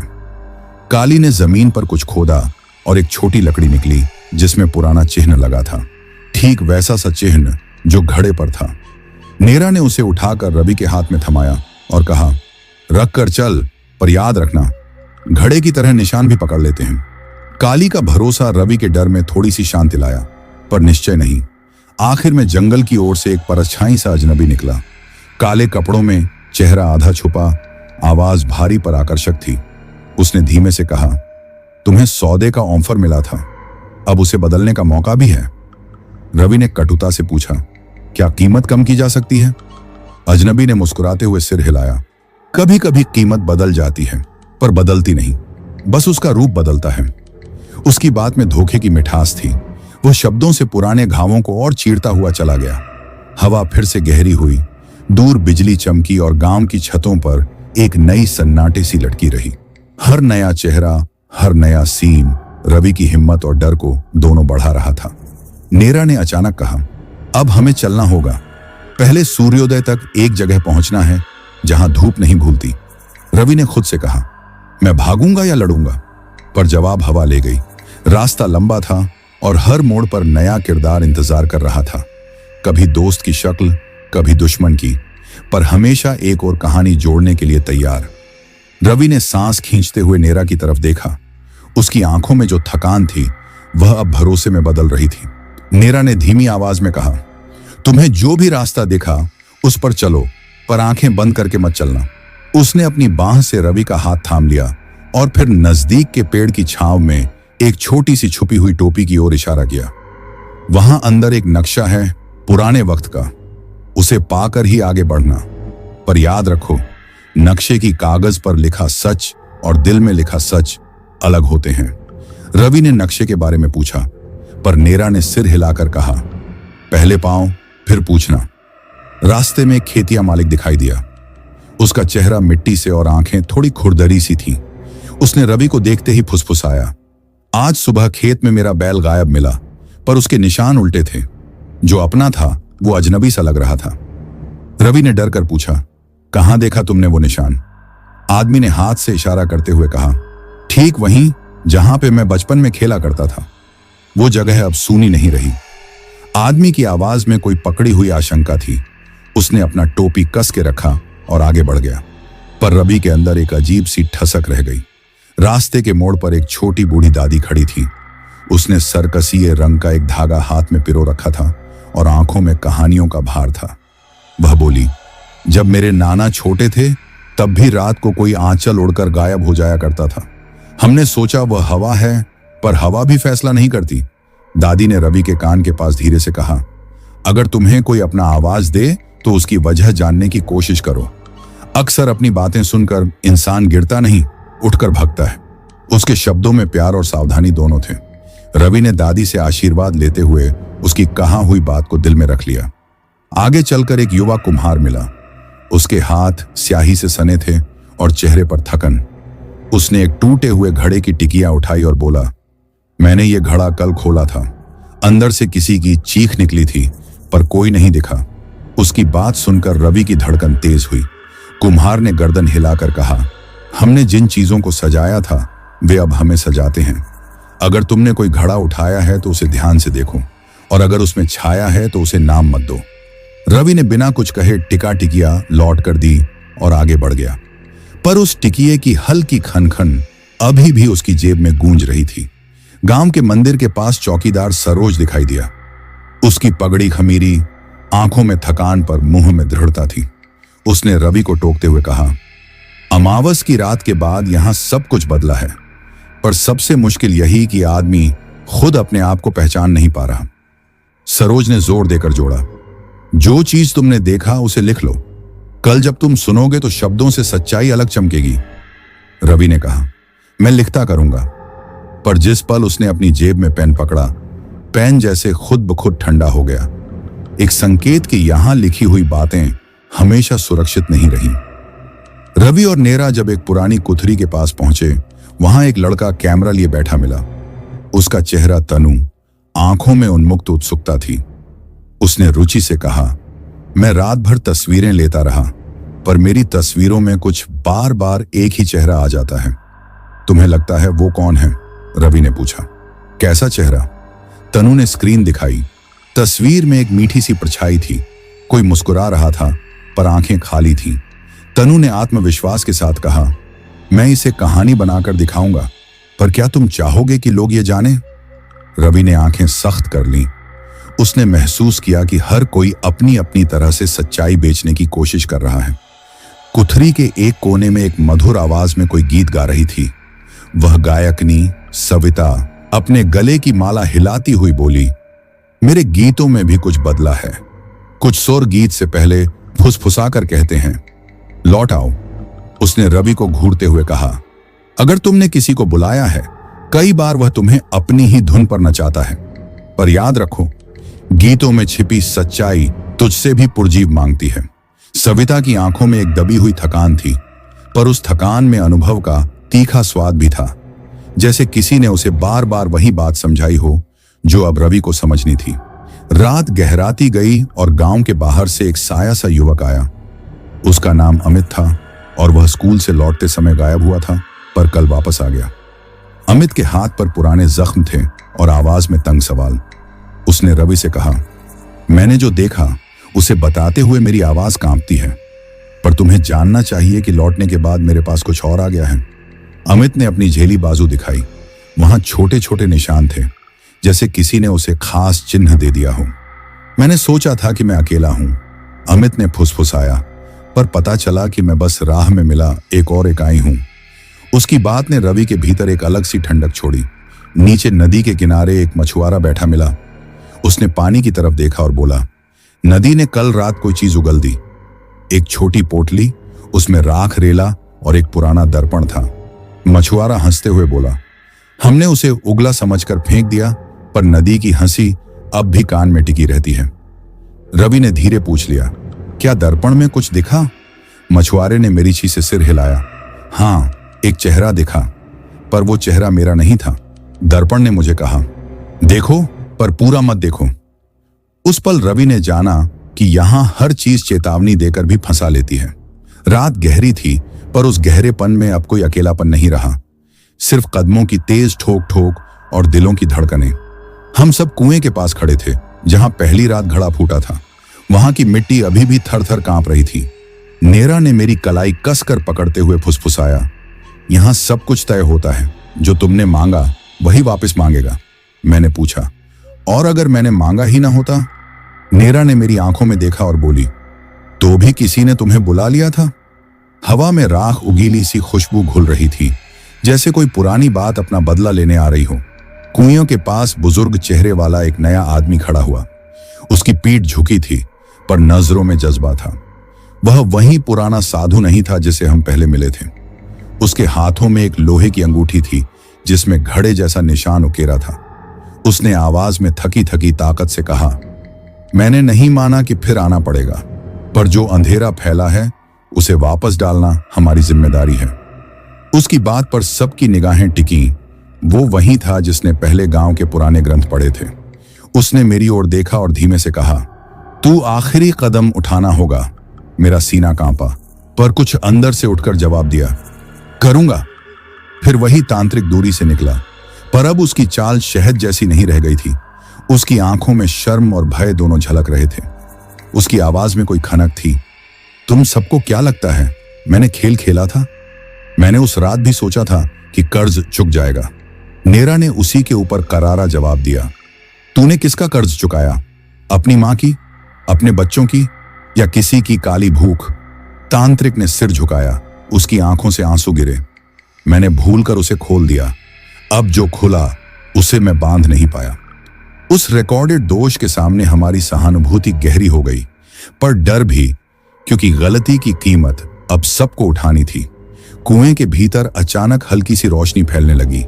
ऐसा नहीं कि दिन उजाला कर गया, पर जैसे अंधेरे के अंदर कोई ज्वाला जाग उठा हो। मोहन की परछाई वहां खड़ी थी, पर अब उसकी शक्ल सधी हुई और मुंह से धुआं नहीं निकल रहा था। उसने मुझसे आंख मिलाई और बोला, मैंने तुम्हें बुलाया, पर मैंने तुम्हें धोखा दिया। मैं माफी मांगता हूं। उसकी आवाज में पांव जमी हुई प्यास थी। मैं उसके पास गया और उसके हाथ पकड़े। उसकी हथेलियां ठंडी थीं पर मजबूत। उसने कहा, यहां जो भी जी उठा उसकी एक वजह है, पर हम सबको अब एक साथ करना होगा। मोहन के मुंह से निकला ये हम धीरे धीरे मेरी हड्डियों तक पहुंच गया। तभी आसपास के पेड़ों से अंगूठियों की खनक सी सुनाई दी। पेड़ों के बीच एक महिला निकली, चेहरे पर मिट्टी और आंखों में आग। गांव की वही लता थी, पर उसकी आवाज में अब डर के साथ कटु संकल्प था। उसने बताया कि गांव वालों ने पुरानी पूजा की किताबें उठाकर इस बुराई का नाम निकाला। नामों की सूची, रस्में और वे मंत्र जो कभी पाठ करने पर शक्ति बांधते थे। उसने कहा, हमने चुनाव किया, या इसे मिट्टी में दबा देंगे या उसे नाम से छीनकर वापस करेंगे। उसकी आवाज ने भीड़ को हिलाया। कोई कहने लगा, अगर नाम छीनते हैं तो क्या हम भी अधूरे नहीं रहेंगे? लता ने आंखों में आंसू लाकर कहा, हमें जोखिम उठाना होगा। साधुओं ने मौके पर एक वृत्त बनाया। बीच में राख बिखेरी गई और चारों ओर धूप जलाई। बुजुर्ग ने धीरे धीरे उस मंत्र की शुरुआत की जिसे उसने ग्रंथों में से पढ़ा था। एक पुराना छोटा सा मंत्र जो नामों को बांधता है। उसकी आवाज में ज्यों ज्यों तान घुलती गई, हवा का रंग बदलता गया। धुएं में चेहरे उभरने लगे। उन चेहरों में वे सभी थे जिन्हें घड़े ने छक लिया था। कुछ रोते हुए, कुछ मुस्कुराते हुए, पर सबकी आंखें जैसी पटखनी हुई हों। मैंने महसूस किया कि अब जो सबसे बड़ा मुठभेड़ होना है वह सिर्फ शब्दों के बदले दिलों की परीक्षा है। तांत्रिक ने अचानक मेरी ओर देखा और बोला, तुम्हारे पास विकल्प है। तुम इसे नाम के साथ बांध सकते हो या नाम का दायरा घटा सकते हो। मैं उसने पूछा, कौन सा? उसने तपाक से कहा, नाम का आधा हिस्सा जो अभी भी तुम्हारे अंदर है उसे छोड़ दो और बाकी को गांव को सौंप दो। बात साधारण सी लगी, पर दिल में उथल पुथल मचा दी। नेरा ने मेरे कान में कहा, यानी तुम अपनी कोई याद, कोई मोह, कोई पहचान छोड़ोगे? मैंने चुप्पी तोड़ी। अगर यही दाम है तो मैं पूरा दाम लगाऊंगा। तांत्रिक की आंखें कुछ नरम हुई। उसकी मुंह से निकला, तैयार हो? हमने वृत्त के चारों ओर हाथ थामे और बुजुर्ग ने मुख खोला। मंत्र अब तेज और सख्त था। मैंने आंखें बंद की और अपने दिमाग के उन कड़क दिनों को बुलाया। वो समय जब मैंने रिवाजों के आगे छोड़ा, जब मैंने डर के आगे झुका, उन चेहरों को जो मैंने दर्द दिया था। शब्द मेरे अंदर गूंजे, नाम, याद, कीमत।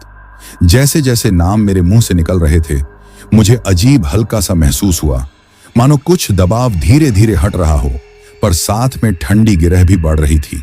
अचानक कुएं के ऊपर से एक चीख निकली, जोरदार, उस तरह की जो हड्डियों तक गूंजती है। काले साए ने अपना सिर ऊपर किया और झूठे चीरते हुए शब्द बोले, नहीं, ये मेरे हिस्से हैं।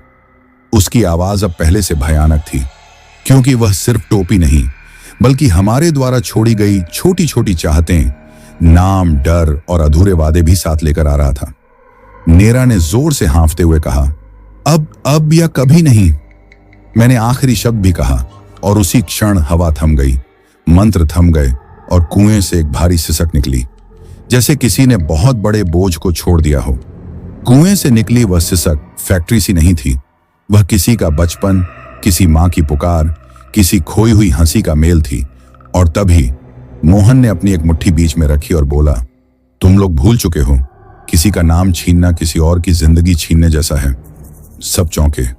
बुजुर्ग ने कहा, हम बांट कर ले रहे हैं ताकि बुरा संपूर्ण न हो।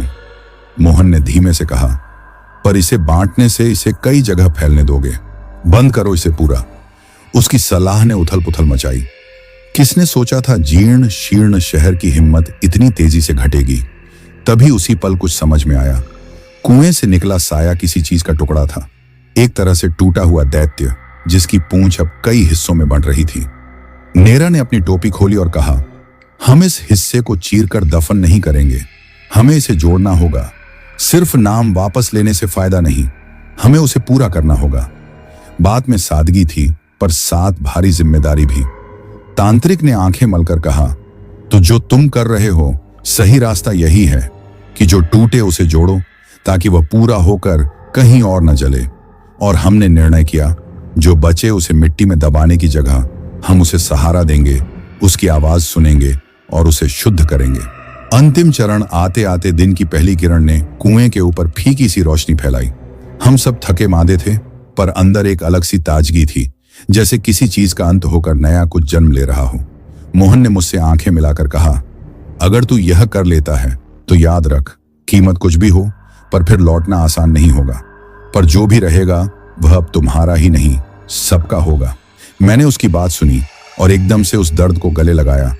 मैंने अपने आखिरी हिस्से का नाम भी वश किया और उसे जमीन पर रखा।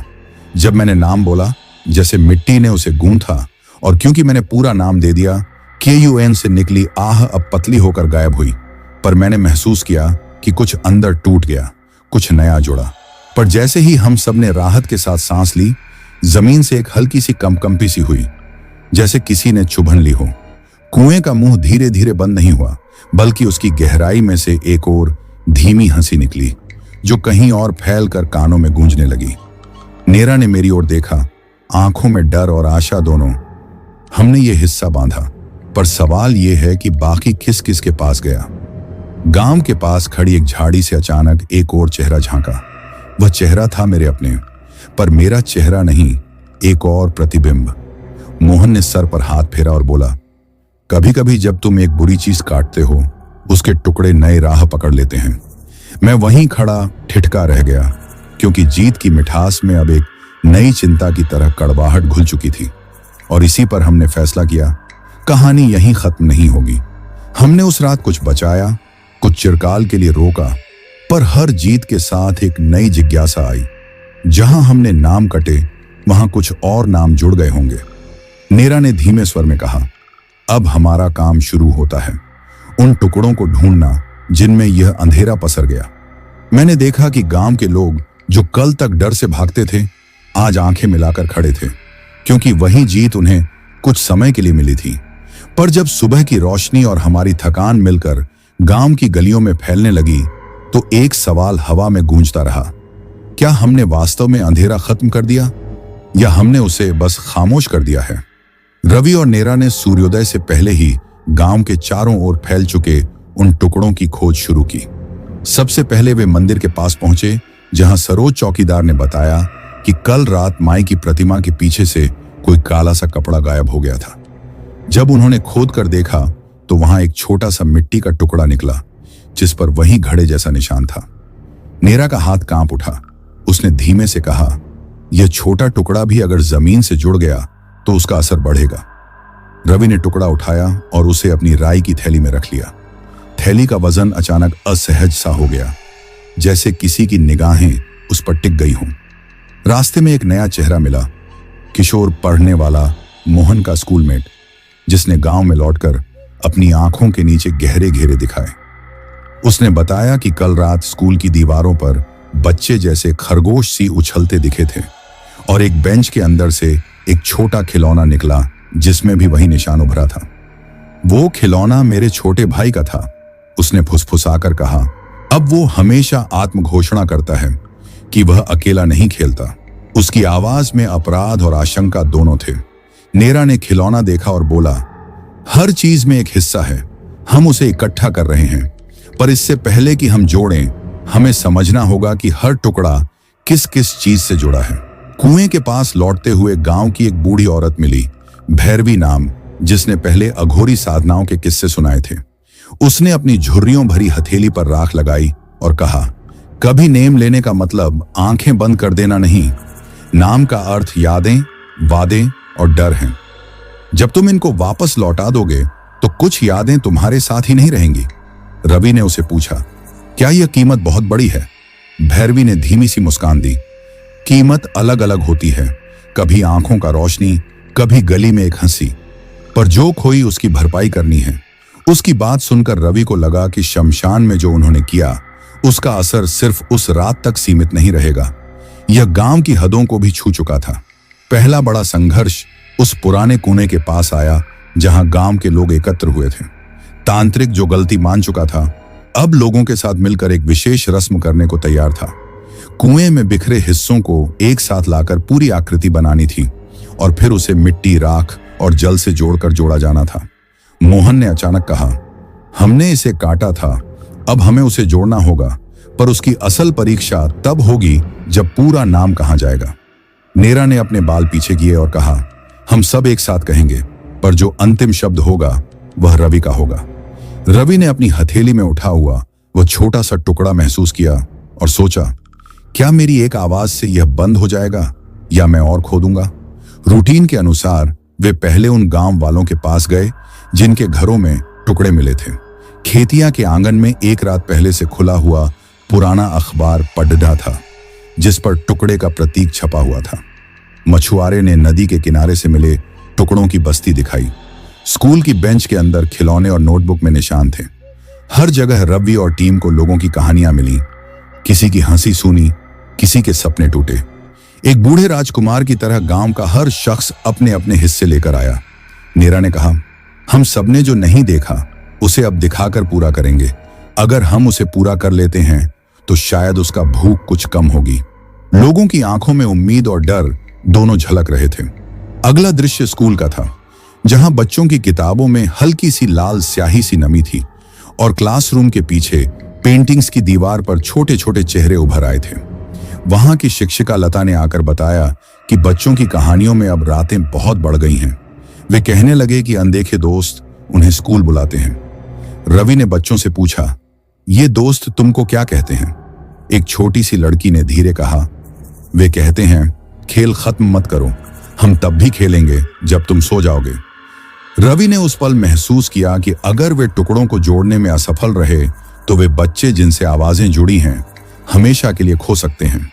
ये डर उसे भीतर से कटु कर गया। जब गांव का पूरा छोटा सा दायरा कुएं के पास इकट्ठा हुआ तो बुजुर्गों ने वृत्त बनाया। तांत्रिक ने पंडाल के किनारे खड़े रहने की बजाय बीच में आकर हाथ जोड़ ढलिए। उसकी आंखें अब ग्लानि से भर आई थीं। उसने धीमी आवाज में कहा, मैंने जो चाल चली वो ईश्वर नहीं थी, पर अब मैं उसी से लड़ना चाहता हूं जिसे मैंने बुलाया। मोहन ने रवि की आंखों में देखा और बोला, अगर तुम नाम दो रहे हो तो याद रखना, नाम के साथ तुम्हारी एक पुरानी याद जाएगी। रवि ने कहा, जो भी जाना है वह जैसा भी जाएगा, मैं गांव को बचाना चाहता हूं। उसकी आवाज में दृढ़ता थी पर दिल में एक ठंडी खालीपन भी थी। रस्म शुरू हुई। कुएं के चारों ओर राख बिखेरी गई। पुराने शंख बज उठे और लोग उनके अनुसार अलग अलग चीजें रखते गए।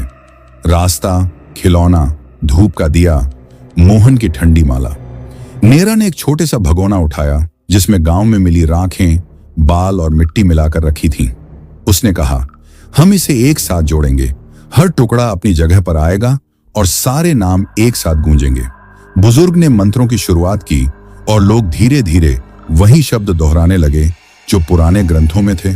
नाम, फिर नाम पर संझा और आखिर में कोई शपथ। जैसे जैसे शब्द गूंज रहे थे, कुएं से हवा ऊपर आती और नीचे जाती, किसी प्राचीन सांस की तरह। क्लाइमैक्स तब आया जब आखिरी चरण शुरू हुआ। रवि को अपना आखिरी शब्द बोलना था, वही शब्द जो उसने कभी किसी गलती के साथ कहा था। वह खड़ा हुआ, उसके हाथ में नेरा का दिया हुआ टुकड़ा था। उसके सामने तांत्रिक ने अपनी आंखें बंद कर ली, मोहन ने अपनी मुट्ठी कस ली और गांव की महिलाओं ने अपनी रुमाल उठाए। रवि ने गहरी सांस ली और आंखें बंद करके उस शब्द को याद करने की कोशिश की, वो शब्द जो उसे शक्ति दे सकता था भी और छीन भी सकता था। मेरा नाम नहीं, मेरी यादें, उसने फुसफुसाया। अचानक कुएं के भीतर से उन आवाजों की एक बाढ़ आई। वे टुकड़ों के असंख्य टुकड़े एक साथ चीख उठे, हम तुम्हें नहीं देंगे। हवा ऐसे घूमी कि चंद पलों के लिए लोधी सी लगी। तांत्रिक ने चिल्लाकर कहा, रवि ध्यान रख, नाम पूरा मत कहना, आधा कहना। पर नेरा ने उसकी बात पर कड़े स्वर में कहा, नहीं, अधूरा छोड़कर हमने देखा है कि अधूरे टुकड़े और फैलते हैं। गांव वालों की नजरें रवि पर टिक गईं। रवि ने आखिरकार वह शब्द जोड़ा, पूरी तरह, हर उस हिस्से का नाम जो उसने कभी डाला था। जैसे ही शब्द हवा में चढ़ा, कुएं से आग का एक तेज झोंका निकला और चारों तरफ धूल धुएं का गुब्बारा उठा। आवाजें जो पहले चिल्ला रही थीं, अचानक एक सुर में बदल गईं, दुख और शांति का मिश्रण। कुछ चेहरों पे एक तरह की शांति उतर आई, जिन्हें कभी चुना गया था। वे आवाजें अब मध्यम हो गईं, पर शांति लंबी टिकती नहीं थी। जैसे ही आखिरी शब्द हवा में घुला, कुएं के ऊपर से एक छोटी सी परछाई निकली, एक नन्हा सा टुकड़ा जो किसी खिलौने में छिपकर निकल आया, वही खिलौना जो पहले स्कूल में मिला था। नेरा ने चिल्लाकर कहा, नहीं, यहां नहीं, पर टुकड़ा कूदकर गांव की तरफ भागा। वह बच्चे के खिलौने में घुस गया और बच्चे की आंखें उसी समय कुछ चमकीली हुईं। गांव में एक लम्हे के लिए खुशी की गूंज आई, पर कुछ ही पल बाद उस बच्चे की हंसी बदलकर शून्य हो गई। किसी और का कुछ अंधेरा उसमें उतर आया था। मोहन ने रोते हुए कहा, हमने सोचा था कि पूरा कर देकर सब शांत हो जाएगा, पर कुछ चीजें हमसे भागकर उससे भी छोटे घर ढूंढ लेती हैं। कुएं के पास जो फलसफा निकला वह यह था, उन टुकड़ों को जोड़कर आप मुख्य हिस्सा पर काबू पा सकते हैं, पर छोटे छोटे टुकड़े की तरह निकलकर कहीं और जाकर छुपने की प्रवृत्ति हमेशा रहेगी। जीत का स्वाद मीठा तो था, पर उसमें कड़वाहट भी थी, क्योंकि एक नए खतरे का बीज रह गया था। रवि ने महसूस किया कि उसने अपना एक बड़ा हिस्सा खो दिया था। उसकी आलस भरी यादें, कुछ चेहरे जो उसकी पहचान बनते थे, अब धुंधले हो चुके थे। नेरा ने उसके हाथ पकड़े और कहा, तुमने बहुत दिया, पर अब काम शुरू होता है। गांव वालों ने थके हारे पर फिर भी उम्मीद की एक नई लौ जलाई, क्योंकि उन्होंने पहली बार कुछ लौटता हुआ देखा था। कहानी यहीं खत्म नहीं हुई, वह तो अब और भी गहरी हुई। कुएं के उस रात के बाद गांव में कुछ बच्चे खेलते हुए रात में हंसते, कुछ बुजुर्गों के सपनों में अजनबी बातें आती और कहीं न कहीं एक पुराना घंटा स्वतः बज उठता। नेरा और रवि, मोहन और तांत्रिक, लता और बाकी सबने मिलकर तय किया कि वे उन छोटे छोटे बच्चों खिलौनों के पीछे दौड़ेंगे जो अब गांव के बाहर दूसरों के घरों में छिपे होंगे। नेरा ने धीरे कहा, यह काम जीवन भर का है। हमने एक हिस्सा रोका, पर बाकी टुकड़ों को पकड़ना अभी बाकी है। रवि ने खामोशी से सिर हिलाया। उसकी आंखों में अब खालीपन था, पर साथ ही एक नई आग भी, क्योंकि उसने जाना था कि सच्चा लड़ाई केवल एक रात की रस्म नहीं, बल्कि लगातार जागरण है। सूरज कुछ ऊंचा हुआ नहीं था कि नेरा मुझे खींचते हुए गांव के सबसे छोटे रास्ते पर ले गई, जहां अक्सर बच्चे छिपकर खेलते थे।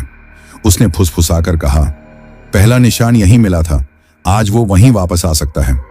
हम एक टूटे हुए बरामदे के पास खड़े हुए और ठीक उसी जगह पर एक छोटा सा खिलौना पड़ा मिला, पर इस बार उसकी आंखों में हल्की सी रोशनी नहीं, उसकी हंसी अंदर घुली हुई, धीमी, जैसे किसी तरह का इंतजार कर रही हो। मैंने उसे उठाया तो खिलौना अचानक कपकपा उठा और मेरे हाथ से फिसलकर आंगन में लटका दीवार पर लगा। किसी ने उसे वहीं रख दिया हो, पर वहां कोई नहीं था। रास्ते में हम मिले आशा से, वो युवा जो कल रात स्कूल के पास कैमरा लेकर फोटो ले रहा था। उसने टिक कर कहा, तुम्हें दिखाऊं? मेरी फोटो में कुछ और भी है। उसने मोबाइल स्क्रॉल किया। स्क्रीन पर एक तस्वीर थी जिसमें एक भंवरे की तरह परछाई बार बार झलक रही थी, पर हर बार उसकी हंसी बदल जाती थी। आशा ने बोला, ये मामूली नहीं, ये पैटर्न है। जो चीज एक बार यहाँ की हवा में आ गई, वो बार बार आसपास घूमने लगती है। उसकी चिंता असली थी, और तभी पेड़ की सूंड से एक कागज टपक पड़ा। उस पर वही चिन्ह नक्काशी की तरह उभरा था। हम सीधे मोहन के घर पहुंचे। वह अंदर से निकला तो चेहरे पर थकान थी, पर आंखों में कुछ नया तय था। मोहन ने कहा, मैंने कल रात एक सपना देखा। कुआं खुद बोल रहा था। उसने कहा कि छोटे छोटे टुकड़े शहर की ओर भागे हैं। उसकी आवाज लड़खड़ाई पर सच्ची थी। हमने तय किया कि हमें गांव से बाहर भी झांकना होगा। जो टुकड़े वहां चिपके वे गांव में नहीं ठहरेंगे, वे शहर की रोशनी में छुपकर औरों तक पहुंचेंगे। और जब शहर में किसी के घर में एक खिलौना हंसेगा, तो वहां भी उसी तरह की सूखी हवा चल पड़ेगी। रास्ते पर हमें मिले एक बूढ़े कबाड़ियों। उसकी नजरों में शहरों का अनुभव था। उसने अपने गीले कपड़ों के नीचे से एक टिन की पेटी निकाली और कहा, कई बार छोटे छोटे हिस्से दुकानों, कबाड़ियों और थोक वस्तुओं में छिप जाते हैं। कल ही एक मिलती हुई बॉल में मैंने कुछ अजीब देखा। उसकी बात पर मैंने पूछा, तो हम वहां क्यों नहीं जाते? उसने ठाका लगाया, क्योंकि शहर बड़े जहाज की तरह है। आप एक टुकड़ा पकड़ोगे तो 5 और बाहर निकल जाएंगे। फिर भी उसकी मदद देने की बात पर वह पसीना पोंछकर बोला, पर मैं तुम्हें एक जगह बता सकता हूं, वह रेलवे के पास का पुराना गोदाम।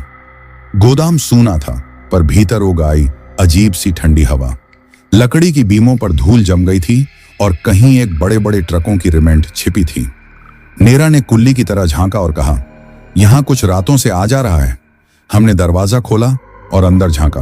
ट्रकों के बीच एक बिल्ली उपद्रवी सी बैठी थी।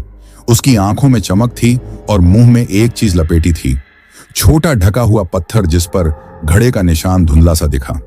नेरा ने उसे धीरे से छुआ और बिल्ली ने मुंह खोलकर चीखा, ऐसी चीख जो हमारे कानों में कुछ देर बजती रही। मैं पत्थर निकाला और उसे अपनी थैली में रखा। हाथ में ठंडी सी सनसनाहट तैर गई। वहीं बाहर एक बूढ़ा रेलकर्मी मिला। उसके कपड़ों पर सिग्नल का धब्बा था। उसने बताया कि रातों में अक्सर पटरी के किनारे छोटे छोटे खिलौने मिलते हैं, पर वे सुबह तक गायब होते हैं। उसने कहा, रात में कोई आता है और चीजें बदल देता है, कभी मिट्टी, कभी राख, कभी सिर्फ एक छोटी डोरी। उसकी बात पर मेरी पीठ में सिहरन हुई। मैंने पूछा, कहां जाते हैं ये टुकड़े? उसने नेत्र सिकोड़े और बोला, शहर के भीतरी हिस्सों में, बच्चों के कमरों में, मोहल्लों में। वहां इनका असर धीमा काम करता है। उसने एक पुरानी लोहे की चाबी दे दी। इसे ले जाओ, यह एक पुराने अलमारी का ताला है। वहां अक्सर लोग चीजें छुपाते हैं। हमने फिर एक और खोज की, एक छोटे से अपार्टमेंट में जहां एक नर्स रहती थी। उसका नाम गरिमा था। गरिमा ने दरवाजा खोलकर कहा, पिछले कुछ हफ्तों से दिन के वक्त भी कुछ अजीब सुनाई देता है। एक बच्चे की आवाज जो लोरी गाती है, पर उसके शब्द समझ नहीं आते। उसकी आंखें लाल थीं। उसने हमें दिखाया कि उसके अलमारी में एक छोटा सा दर्पण था। दर्पण के कांच में जब हमने देखा तो उसमें एक झलक आई, अपने अपने पहलू बदलते हुए, पर हर बार एक चिरपरिचित उपस्थिति। गरिमा ने दर्पण हमें थमाया और बोली, इसे सुबह की धूप में बाहर रखना। अगर दर्पण से आवाज आए तो इसे हमें वापस गांव भेजने दें। उसकी आवाज में थकान थी, पर उम्मीद भी। जब हम रात लौटे तो गांव में हालात बदले हुए थे। कुछ बच्चे अब चुपचाप खेलते, कुछ घरों की खिड़कियां सुबह नहीं खुलती। लोगों की बातों में यही गूंज था कि हमने जो काटा वो भाग गया, और वही भागत अब शहरों के भीतर नए घर अलग कर रहा था। नेरा ने रात भर चार्ट बनाया, किस मोहल्ले में किस तरह का निशान मिला, कौन कौन सी वस्तुएं प्रभावित हुई। मैंने सोचा कि जो हमने शुरू किया वह अब किसी व्यक्तिगत युद्ध से बढ़कर निगरानी कार्य बन गया था।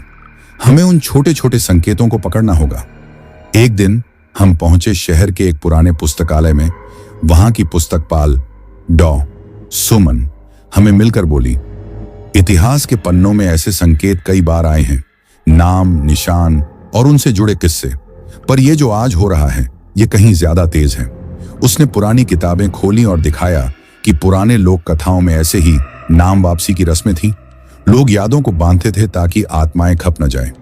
सुमन ने कहा, तुम्हारे पास समय कम है, क्योंकि जो चीजें छोटी छोटी होती हैं वे शहर में और तेजी से फैलती हैं। उसकी बात ने मेरे अंदर फिर जलन जगा दी। हमारे कदम अब सिर्फ गांव तक सीमित नहीं रहे, अब बहती नदियों और रेल पटरियों के पार भी फैलने थे। एक रात हम अचानक गरिमा के अपार्टमेंट की ओर लौटते हुए बच्चे की हंसी सुन पड़े। यह हंसी अलग थी, जैसे नकल वाली पर साफ। गरिमा ने दरवाजा खोला और उसकी आंखें पांवों तले झुक गईं। बच्चा अपने खिलौने के साथ कमरे के कोने में बैठा, पर उसके होंठों से जो आवाज निकल रही थी वह किसी और की लग रही थी। नेरा ने धीरे से बच्चे के कान में पूछा, कौन बात कर रहा है? बच्चे ने सिर उठाया और मासूमियत से बोला, हम खेलेंगे हर रात। गरिमा की आंखों में आंसू थे। उसने फुसफुसाया, उसे बोलने दो, पर मैं जानती हूं यह सही नहीं। हमने समझा कि जो छोटे छोटे टुकड़े शहर में घुलते हैं वे बच्चों को पहले खोजते हैं, क्योंकि बच्चों की हंसी और खामोशी में वे आसानी से घुल जाते हैं।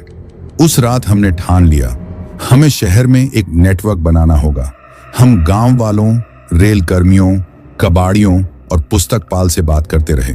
नेरा ने कहा, हमें शहर में ऐसे लोगों की जरूरत है जो रात को निकल सकें, किसी तरह की चौकसी। हमने उस सप्ताह कुछ युवा इकाइयां बनाई। हर एक को दिए गए थे संकेत पकड़ने के साधन, दर्पण, राख के लटकन और पुराने मंत्र जो बुजुर्गों ने संजो कर रखे थे। मैंने देखा कि अब खेमे में जो युवा शामिल हो रहे थे उनमें डर कम और इच्छा ज्यादा दिख रही थी, क्योंकि यह केवल बचाना नहीं, सीखना भी था। जैसे जैसे दिन बढ़े हम छोटे छोटे जीतें लेने लगे। कभी कोई खिलौना निकला जिसे हमने सुरक्षा केंद्र में रखा और उससे जुड़ी आवाजें कुछ दिन के लिए रुक गईं। पर हर जीत के साथ एक नया संकेत भी मिल रहा था। किसी मंदिर के सामने की मूर्ति पर एक नई खरोंच, किसी दुकान की शॉल में बारीक सी राख। नेरा ने मुझसे कहा, हर निशान हमें नहीं बताता कि कौन खड़ा है, पर हमें बताता है कि वह कौन सा हिस्सा तलाश रहा है। मैं सोचता रहा कि हमने जो शुरू किया था वह अब बड़े बड़े फैसलों में बदल गया। अब इसे गांव की कथा कहना मुश्किल था। यह अब एक सफर था जिसमें हर मोड़ पर नया चेहरा और नया खतरा था। और फिर एक सुबह जब हम थक कर बैठे थे, मोहन का चेहरा अचानक सख्त हो उठा।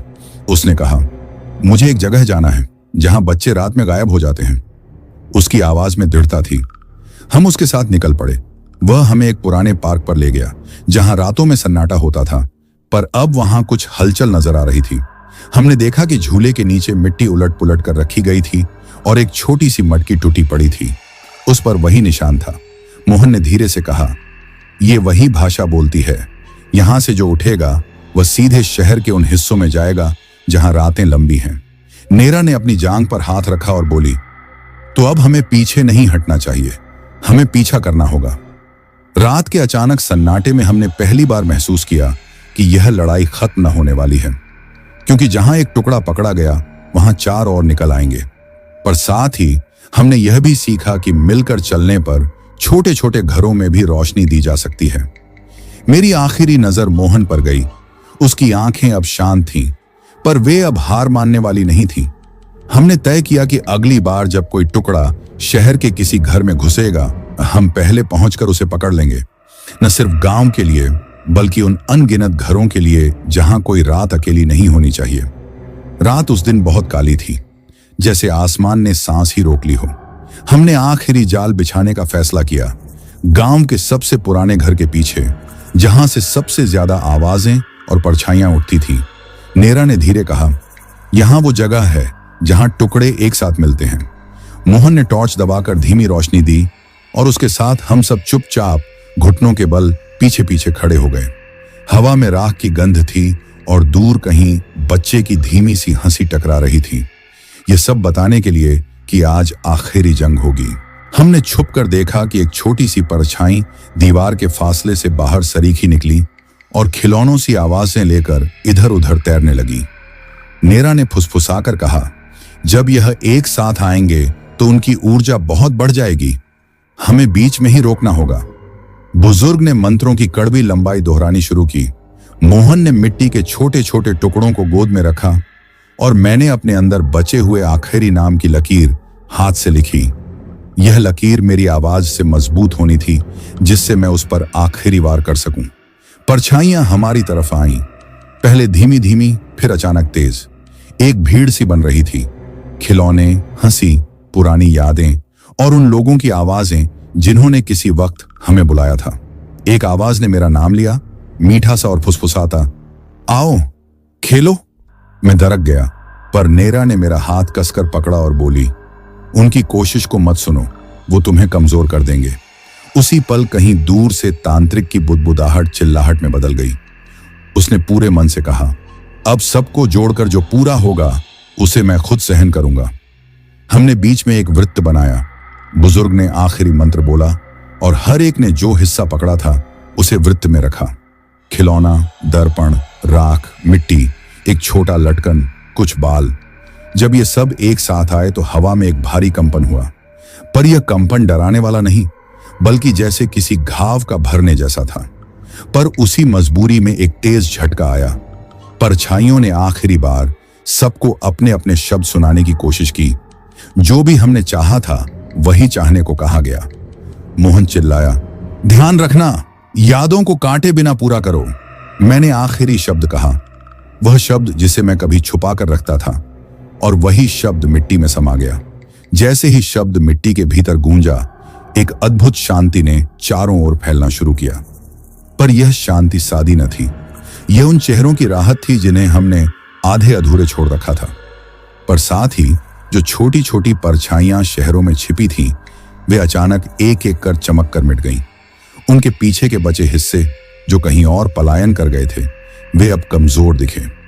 नीरा ने धीरे से कहा, हमने बहुत कुछ वापस किया, पर कुछ हिस्से ऐसे हैं जो नई जगहों में अपनी जड़ें जमा चुके हैं, उन्हें भी अब खोजना होगा।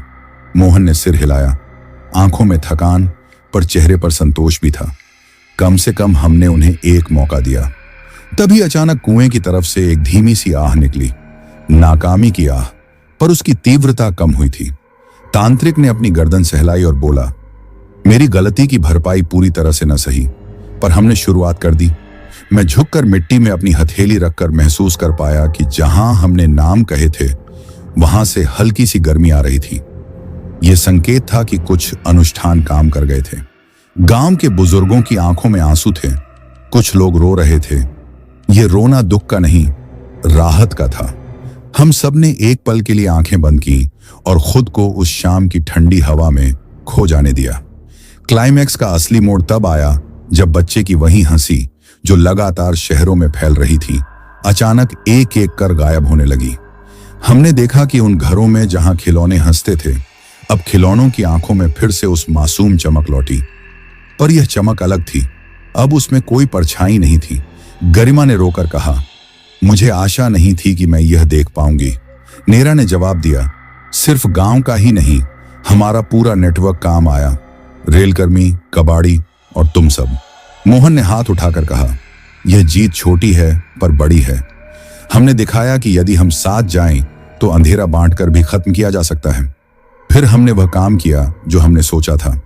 जो हिस्से बचे उन्हें हम अलग अलग टीमों में बांटकर खोजने निकले। कुछ हिस्से शहर की गलियों में मिले तो हमने उन्हें पैक कर गांव के पवित्र स्थानों में वापस जोड़ा, और जहां उनकी जड़ें गहरी मिली, वहां की आबादी को समझाकर और जोड़कर उन घावों को भरने की कोशिश की।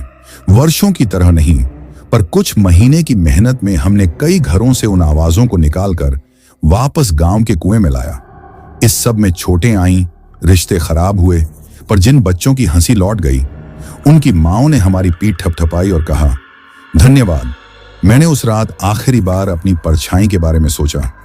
क्या मैंने कुछ ना खोया? खोया भी, पर जो वापस मिला वह ज्यादा कीमती था। एक समझ की हर शक्ति के साथ जिम्मेदारी भी होती है, और किसी भी चाहत का दाम हमेशा अकेले पूरी तरह नहीं भरा जा सकता। नीरा मेरे पास आई और फुसफुसाई, तुमने जो दिया उसकी कीमत चुकाई, और गांव ने जो पाया वह उसे जीवन दे गया। मैंने आह भरी और मोहन ने बीच में कहा, यह घटना एक किताब बनकर नहीं रहेगी, यह हमारी जिम्मेदारी बनेगी। आगे जो भी होगा हमें तैयार रहना होगा। और अब प्यारे साथियों, यह कहानी यहीं खत्म होती है, पर याद रखिए, हर रात में कुछ आवाजें फिर से बुला सकती हैं, और हर बुलाहट पर हमारी हिम्मत और समझ काम आएगी। अगली वीडियो जल्दी ही आएगी, जिसमें हम उस समय के और किस्से बताएंगे। कौन से टुकड़े कहां मिले, किसने सबसे अधिक हिम्मत दिखाई, और कितनी कीमत हमें चुकानी पड़ी।